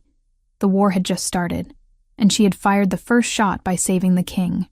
As Marco ushered her out the side exit into the waiting armored SUV, Vanessa slumped against the leather seat. The pain in her arm was sharp, burning, but it was nothing compared to the cold dread settling in her stomach. She had saved him. She knew that.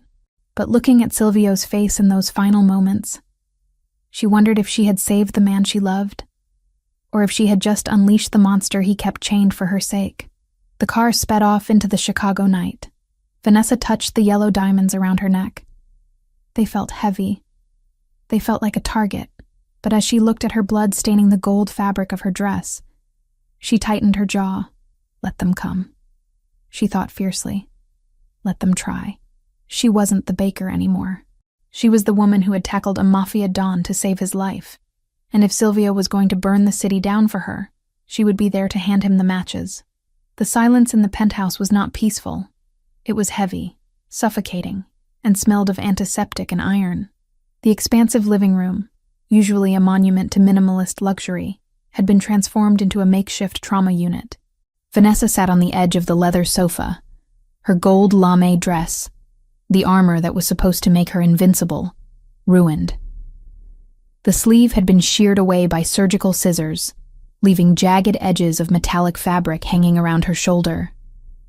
Her arm was numb, deadened by a local anesthetic, but she could feel the tug and pull of the needle as Dr. Vanchetti, a man with graying hair and hands as steady as a stone, stitched the laceration closed.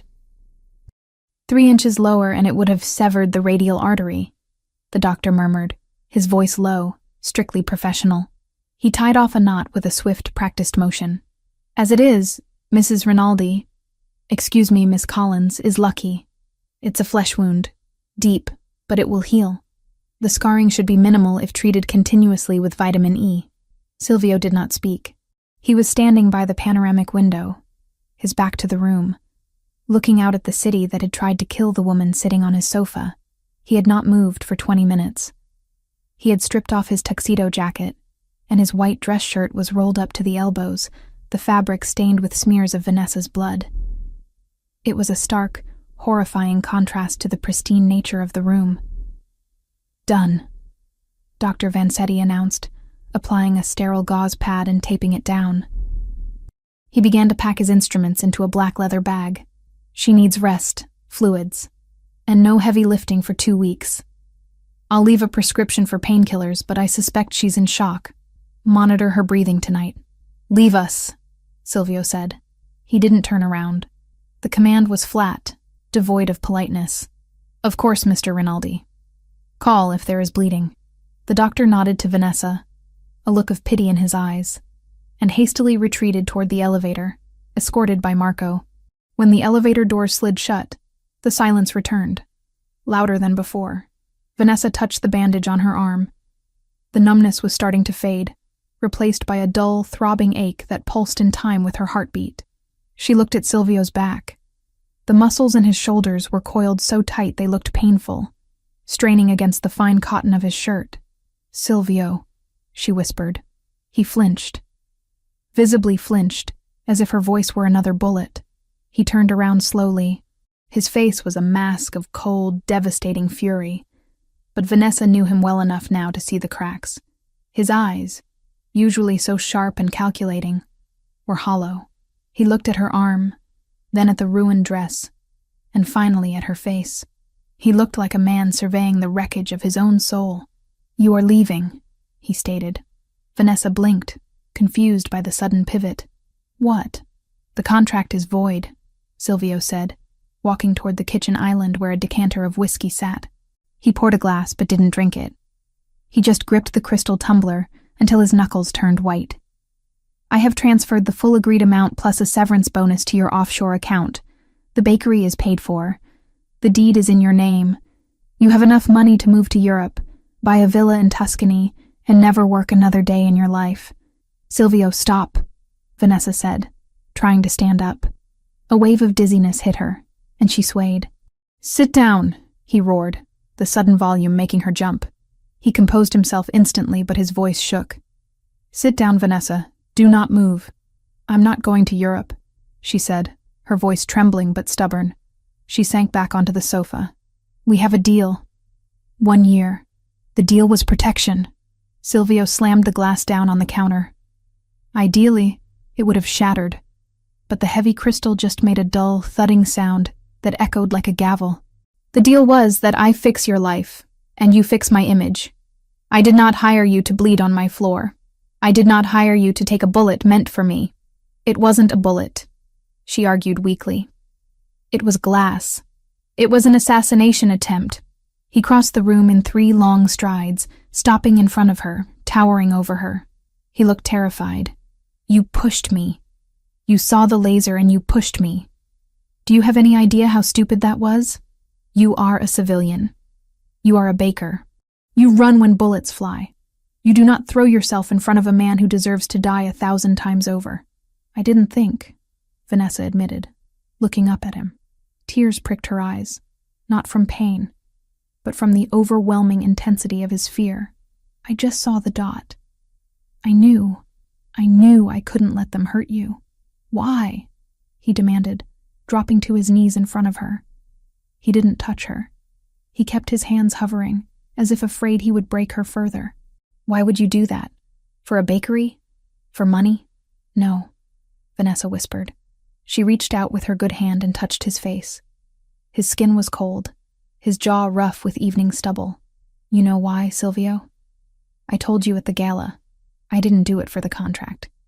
I did it because I choose you. I choose the monster." Silvio closed his eyes, leaning his face into her palm. He let out a shuddering breath that sounded like a sob trapped in his chest. "You are a fool, a beautiful, reckless fool. I cannot protect you, Vanessa. I thought I could. I built this fortress. I hired the army. And still, they touched you. My arrogance almost got you killed. But I'm alive," she said firmly. "And you're alive. That's what matters. We're still here." He opened his eyes. The brown irises were almost black, swirling with a darkness she had never seen before. It wasn't fear anymore. It was resolution. "Yes," he said softly. "We are here, but they are still out there." He stood up, pulling away from her touch. The moment of vulnerability vanished, replaced by the icy armor of the boss. He walked to the hallway closet and pulled out a fresh black coat. He checked the magazine of his pistol, the metallic click-clack of the slide sounding obscene in the quiet room. "Where are you going?" Vanessa asked, panic rising in her chest. She pushed herself up, ignoring the dizziness. "Silvio, the police are all over the city. You can't go out there." "The police are busy processing the crime scene at the hotel," Silvio said calmly. He holstered the weapon. "And Brandon is in a holding cell at the precinct. But the Albanians are waiting to see if they succeeded." "Silvio, please," she begged, moving toward him. Her legs felt heavy. "Don't go. Stay here. Let the police handle it." "The police collect evidence, Vanessa. I collect debts." He stopped at the door and turned to her. His expression was unreadable, a mixture of love and lethal intent. "Marco is outside the door. He has orders to let no one in, not even God himself.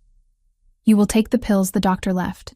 You will sleep, and when you wake up, the world will be clean.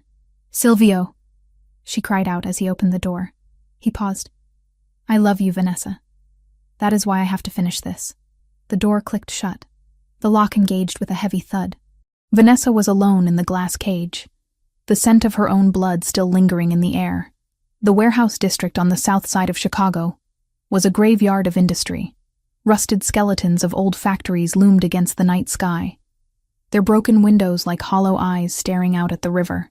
The wind howled through the alleyways, carrying the smell of rot and gasoline. Inside Warehouse 4B, the atmosphere was frozen. A single industrial light hung from the ceiling, casting a harsh, yellow cone of light onto the concrete floor. In the center of the light, kneeling on the damp ground, was Brandon. He was still wearing the waiter's uniform from the gala, though it was now torn and stained with sweat and grime. His hands were zip-tied behind his back. His face was swollen, a map of bruises from where security had subdued him. He was weeping, a low, pathetic sound that echoed off the metal walls. Standing in the shadows were three men. They were not Italians. They were tall, broad, with harsh features and cold eyes. The Albanians. Their leader, a man named Luca, stood with his arms crossed, smoking a cigarette. He looked impatient. Where is he?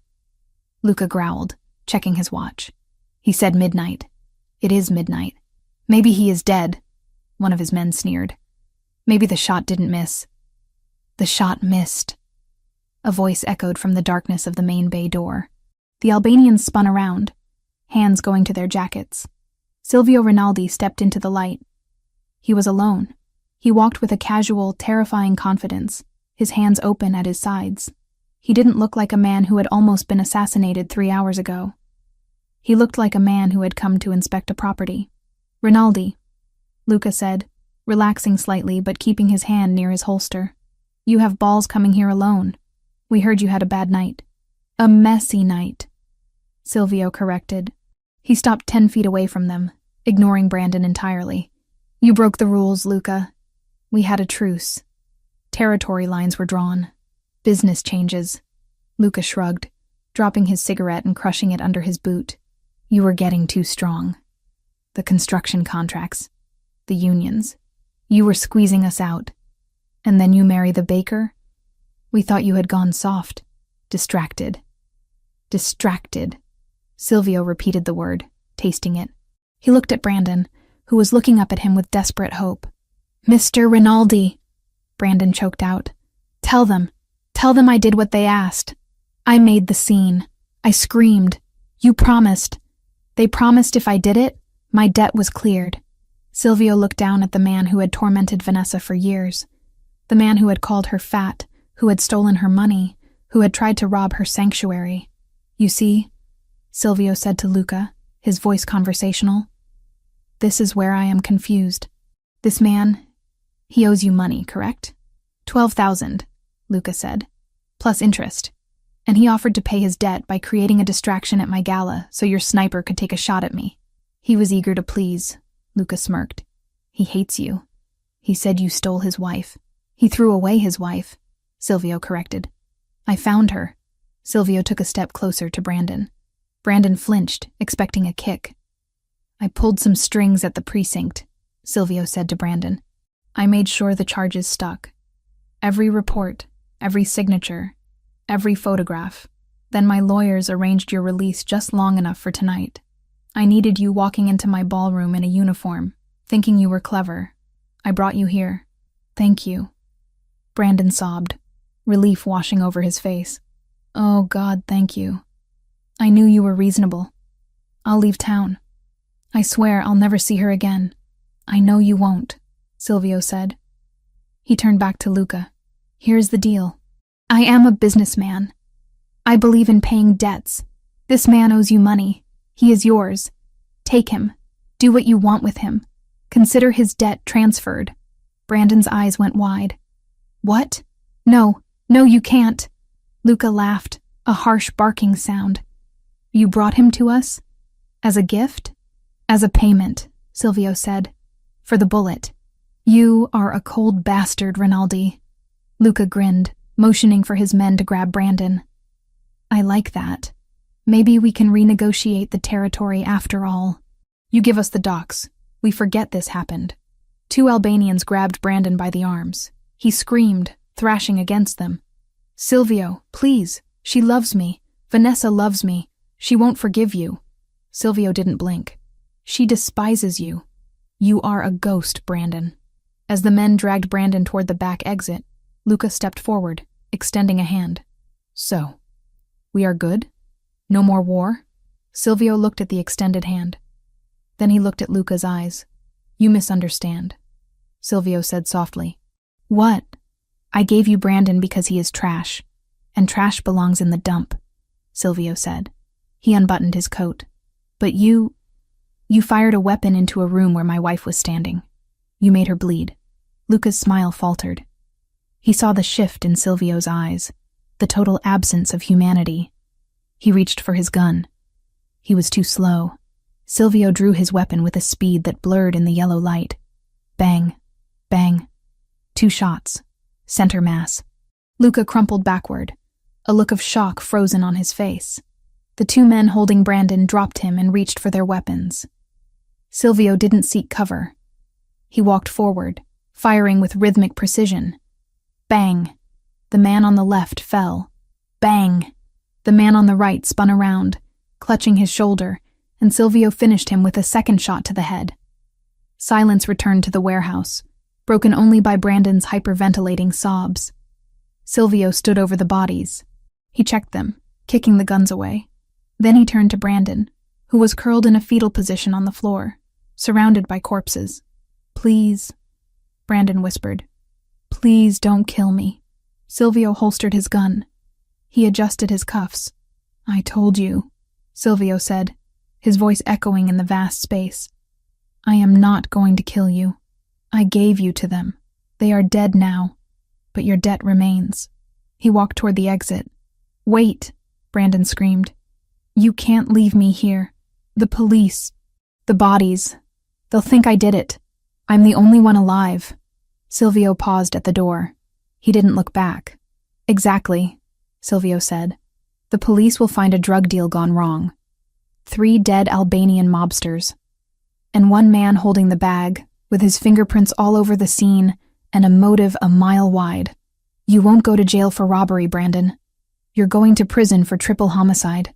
You'll never see daylight again. Silvio! Brandon screamed, his voice cracking into madness. Silvio! Silvio walked out into the cold Chicago night. He took out his phone and dialed a number. Detective, Silvio said calmly. I have an anonymous tip about a shooting at the old shipyard warehouse. Yes, it sounds like a gang dispute. You might want to hurry. He hung up. He tossed the burner phone into the river. He looked at his hands. There was no blood on them, but he could feel the weight of the souls he had just dispatched. He didn't care about the Albanians. He didn't care about Brandon. He only cared about the drop of blood on the gold dress. He got into his car. Home, he told the driver. The sun was rising over Lake Michigan, painting the sky in bruises of purple and orange. The light filtered through the sheer curtains of the guest bedroom. No, her bedroom. Vanessa woke up slowly. The first thing she felt was the throbbing in her arm. The second was a wave of nausea so potent it made the room spin. She bolted upright, ignoring the pain in her arm, and scrambled to the ensuite bathroom. She barely made it to the toilet before her stomach emptied itself. She knelt there on the cold tiles, shivering, heaving until there was nothing left. She flushed the toilet and slumped back against the wall, wiping her mouth with a trembling hand. Flu, she whispered to herself. It's just the flu, or shock, but deep down, in a quiet, instinctual part of her brain, she knew it wasn't the flu. She counted the days in her head. She was late, 2 weeks late. With everything happening, the contract, the fire, the gala, she hadn't even noticed. Vanessa, Silvio's voice came from the bedroom. It was rough, tired. In here, she croaked. Silvio appeared in the doorway. He had showered. His hair was damp, and he was wearing gray sweatpants and a white t-shirt. He looked human, vulnerable. He saw her on the floor and was at her side in an instant. Are you sick? Is it the wound? Is it an infection? He reached for her forehead, his hand cool against her skin. I'm okay, she said, leaning into his touch. Just my stomach. Nerves, I think. Silvio helped her stand up. He led her back to the bed, tucking her in against the pillows. He sat on the edge of the mattress, taking her hand. The one with the ring. Is it done? Vanessa asked, searching his face. Silvio nodded. It is done. The Albanians will not bother us again. Their organization has been dismantled. And Brandon? She asked. It was a whisper. Brandon is with the police, Silvio said. He didn't smile, but there was a grim satisfaction in his eyes. He was found at the scene of a very violent crime. He will be spending the rest of his life in maximum security. He can never hurt you again. Vanessa let out a breath she felt like she had been holding for years. The boogeyman was gone. And you? She asked. Are you okay? Silvio looked down at their joined hands. I am a man who kills, Vanessa. I made peace with that a long time ago. But last night I killed because they hurt you. And that felt different. It felt righteous. He looked up at her, his dark eyes vulnerable. Can you live with that? Can you live with a man who has blood on his hands, as long as it is not yours? Vanessa looked at him. She saw the exhaustion, the fear of rejection, the desperate love he was trying to hide. She thought about the nausea in her stomach. She thought about the baby that might be growing inside her, a child made of light and shadow. She reached out and traced the line of his jaw. I told you, Silvio, she said softly. I choose you, all of you, the suit and the gun, the gala and the warehouse. I'm not going anywhere. Silvio leaned forward and kissed her. It was gentle, chaste, a promise of peace after the war. Then sleep, he whispered. We have a life to build. And I have a feeling it is going to be a long one. Vanessa closed her eyes, the morning sickness fading into a dull background noise. She was safe. She was loved. And for the first time in her life, she was exactly where she belonged. 8 months had passed since the night the warehouse floor was stained with retribution, but the Chicago skyline remained the same, a jagged range of steel and glass piercing the autumn sky. What had changed, however, was everything else.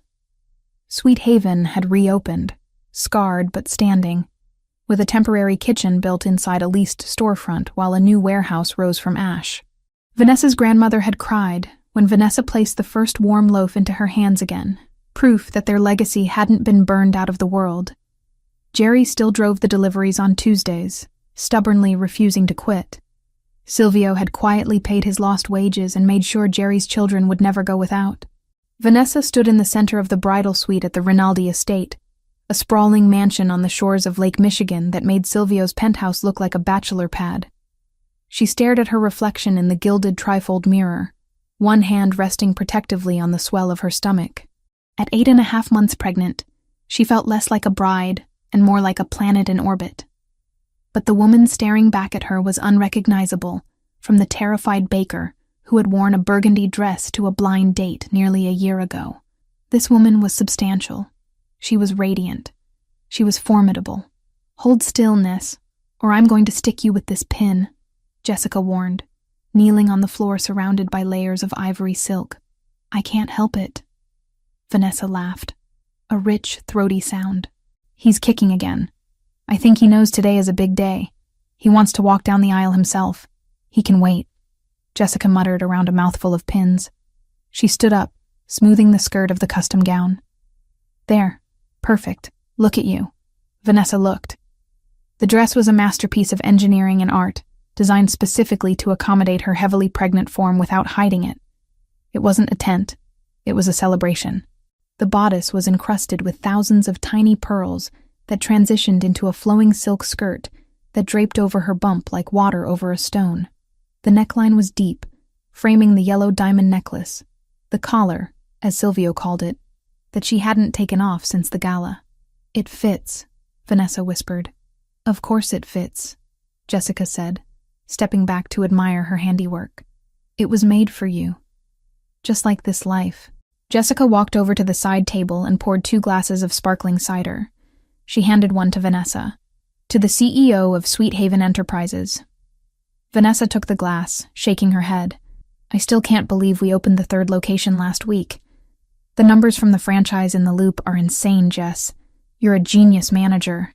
I just organized what you built, Jessica corrected, her eyes shining with genuine pride. You created the recipes. You created the soul of the place. I just make sure the trucks run on time, and the money gets counted.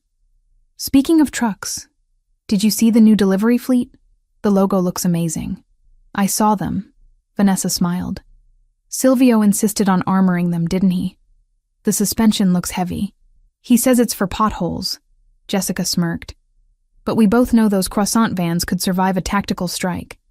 He doesn't take chances with you or your business anymore. No, Vanessa agreed softly, rubbing her thumb over the condensation on the glass. He doesn't. The door to the suite opened without a knock. Jessica spun around, ready to scold whoever was interrupting. But the words died in her throat. Silvio Raldi stood in the doorway. He was breathtaking. He wore a tuxedo of midnight blue, so dark it appeared black, with a velvet lapel that caught the light. His hair was trimmed sharp, his jaw freshly shaven, and he carried himself with the regal, predatory grace of a king entering his court.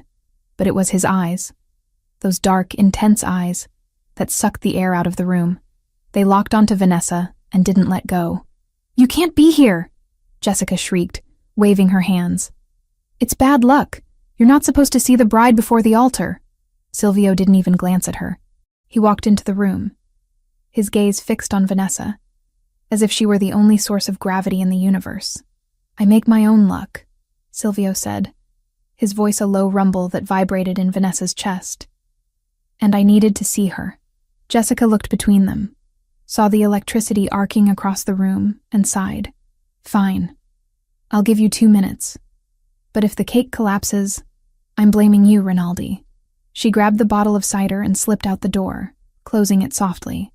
Silvio stopped a foot away from Vanessa. He didn't touch her immediately. He just looked. He scanned her from the pearl-encrusted bodice to the swell of her belly, down to the hem of the silk skirt, and back up to her face. His expression wasn't just love. It was reverence. It was the look of a man witnessing a miracle. Vanessa, he breathed. Hi, she whispered, suddenly shy under the intensity of his inspection. Do I look okay? I feel huge. You look... Silvio struggled for the word, shaking his head. He closed the distance and fell to his knees. Vanessa gasped as the most feared man in Chicago, the boss who controlled the docks and the unions, knelt on the floor in his custom tuxedo, disregarding the pristine fabric. He placed his large, warm hands on either side of her stomach. You look like life, he said, pressing his forehead against her bump. You look like everything I ever wanted and never thought I deserved. The baby kicked hard against his cheek. Silvio laughed, a sound of pure, unadulterated joy that he reserved only for this room, only for them. He is strong, Silvio murmured, kissing the silk covering her belly. He is ready to fight the world. He better be ready to sleep through the night first, Vanessa teased, threading her fingers through Silvio's dark hair. Silvio, stand up. You're going to ruin your knees. He stood, towering over her again, and cupped her face in his hands. His thumbs brushed over her cheekbones. Are you happy?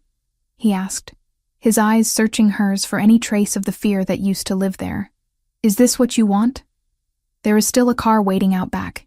You can run. You can take the money in the bakery and leave the danger behind. Vanessa covered his hands with hers. Silvio, look at me. He held her gaze. I have a business that I built. I have a best friend who runs it. I have a son kicking my bladder. And I have you. Why would I run from the only place I've ever felt safe? Because I am a dangerous man, he reminded her. Because my world has sharp edges. And I have armor, she said, nodding to the dress, then to the ring, and finally to her heart. We're partners, Silvio. You handle the shadows. I handle the light. And we meet in the middle. Silvio leaned down and kissed her. It wasn't hungry or desperate like their first time. It was deep, steady, a promise sealed in breath and bone. It was a vow spoken without words. 2 minutes are up, Jessica yelled through the door. Silvio pulled back, resting his forehead against hers for one last second. I will see you at the altar, Tesoro. My treasure. Try not to run. I can't run, she laughed, patting her stomach. I can barely waddle. Silvio smirked, that arrogant, charming tilt of his lips returning. Then waddle to me. I will be waiting. The ceremony was held in the estate's sunken garden, a marvel of landscape architecture surrounded by high stone walls covered in ivy. It was beautiful, filled with white roses and golden ribbons. But Vanessa, with her honed instincts, noticed the other details too. She noticed that the gardeners standing by the perimeter were wearing earpieces. She noticed the slight bulge of shoulder holsters under the tuxedos of the ushers. She noticed that the drone flying overhead wasn't just for photography. It was surveillance. 8 months ago, this would have terrified her. Now, it was just background noise. It was the hum of the machine that kept her safe.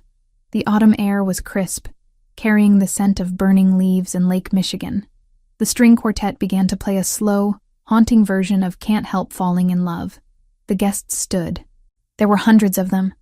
Politicians, business tycoons, associates from the family, and the entire staff of Sweet Haven Bakery, who had been given the day off and flown in on a private charter. Vanessa walked down the aisle alone. Her parents were gone, and she had refused to let anyone else give her away. She belonged to herself until she chose to give herself to him. Silvio stood at the altar, flanked by Marco. He watched her approach with an intensity that made the rest of the world fade into gray. He didn't look at the guests. He didn't look at the priest. He looked only at her. She was halfway down the aisle when the sound tore through the serenity of the garden. The high-pitched wail of tires locking against asphalt echoed from the main driveway just beyond the garden wall. It was followed by the roar of an engine revving aggressively. The reaction was instantaneous.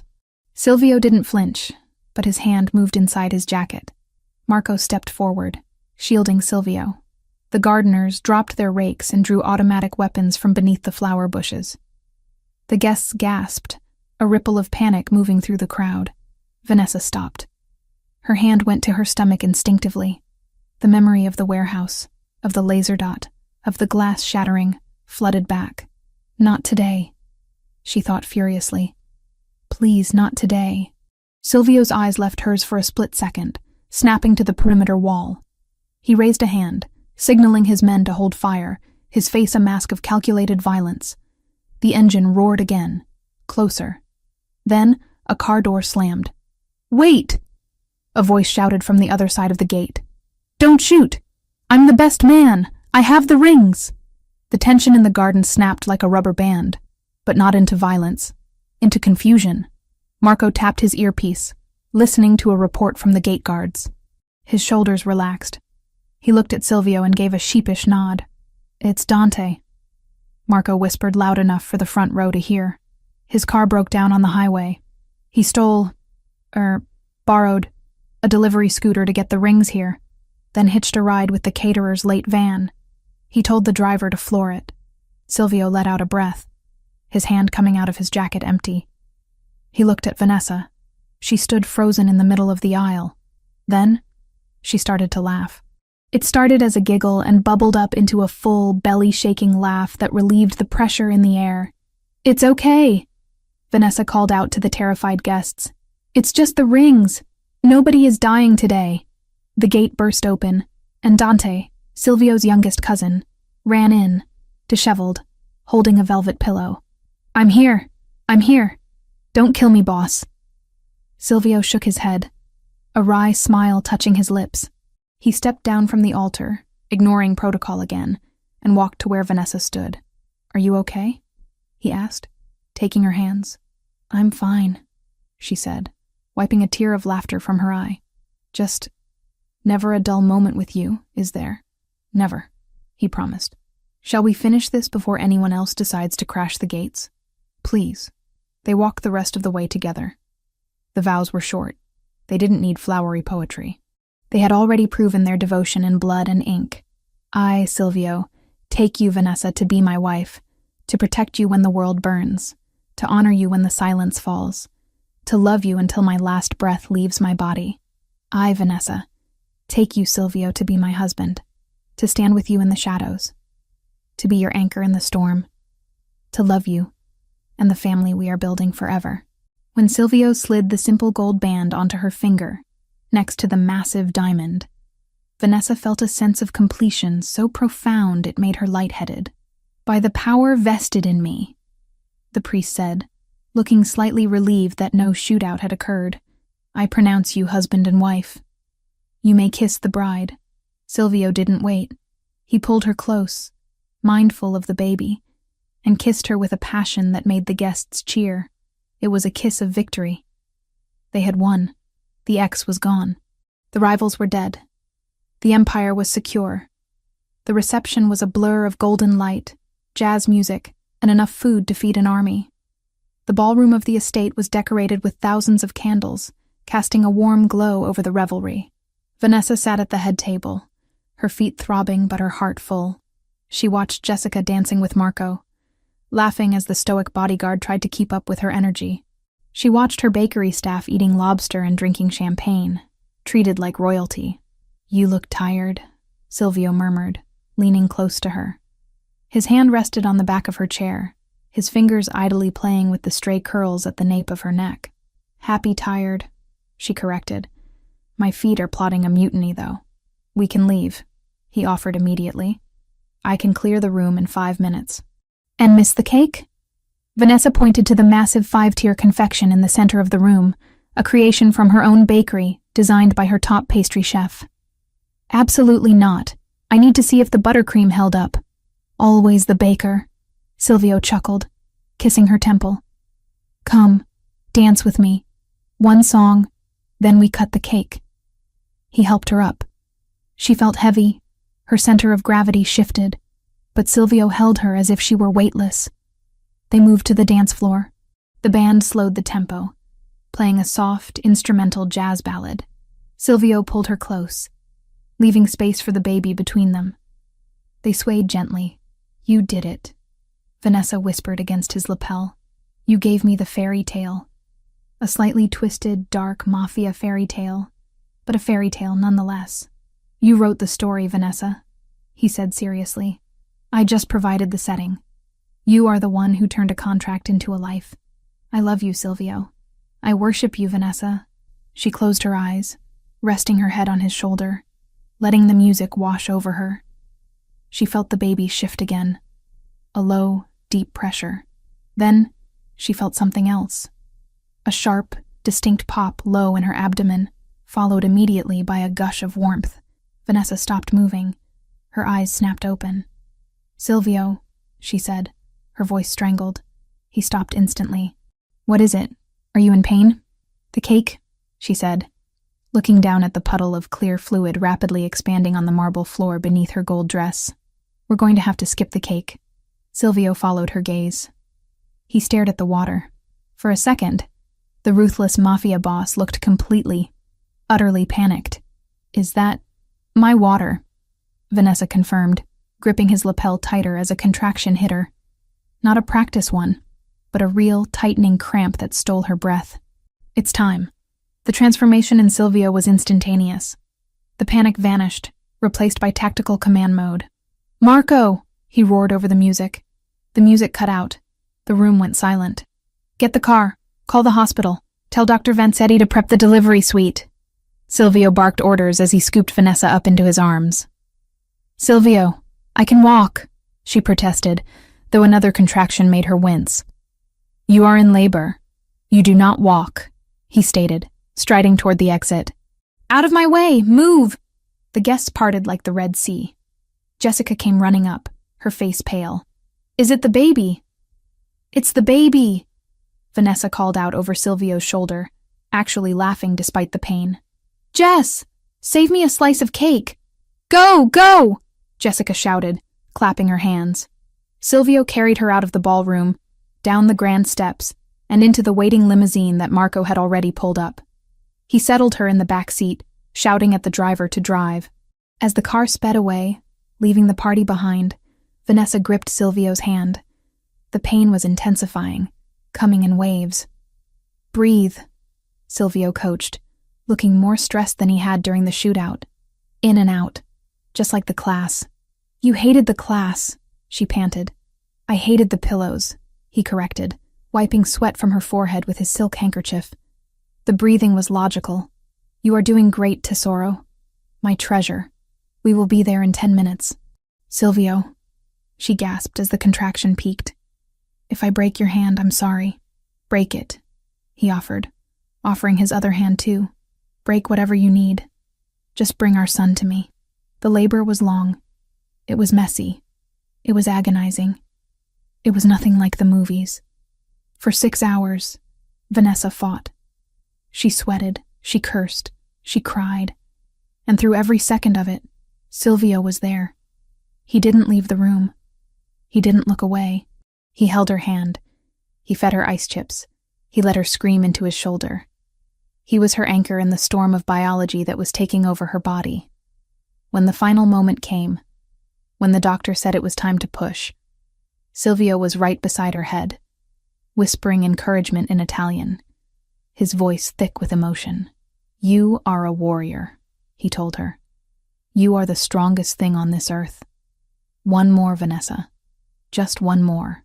With a final guttural cry that ripped from her throat, Vanessa gave everything she had left.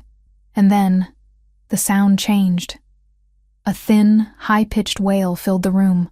Vanessa collapsed back onto the pillows, sobbing with exhaustion. Is he okay? He is perfect, the doctor announced. Silvio watched as the nurses cleaned the infant. Tears were streaming down his face, unashamedly.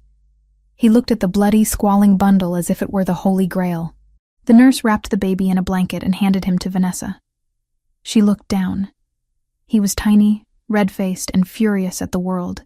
He had a tuft of black hair, and when he blinked his eyes open for a second, she saw they were dark. Dark like obsidian. Dark like his father's. Hi, she whispered, touching his tiny fist. Hi, little one. Silvio leaned over the bed, his presence encompassing them both. He reached out a trembling finger and stroked the baby's cheek. The baby turned his head toward the touch. A son, Silvio whispered, his voice cracking. Alessandro. We will call him Alessandro. Alessandro Rinaldi. Vanessa tested the name. It sounded strong. It sounded like a legacy. I like it. Silvio kissed her, tasting of salt and joy. Thank you. Thank you for this life. Thank you for him. 3 days later, Vanessa stood on the balcony of the penthouse, the same balcony where she had once stood in a silk robe, terrified of the future. The city of Chicago lay spread out below them, a grid of lights twinkling in the twilight. She held Alessandro in her arms. He was sleeping, wrapped in a blanket knitted by Jessica. Silvio came up behind her, wrapping his arms around her waist, careful of her healing body. He rested his chin on her shoulder, looking down at his son. He is sleeping? Silvio asked softly. For now. Vanessa smiled. He has your temper, though. When he's hungry, the whole building knows it. Good, Silvio said. He will need a loud voice to lead this family one day.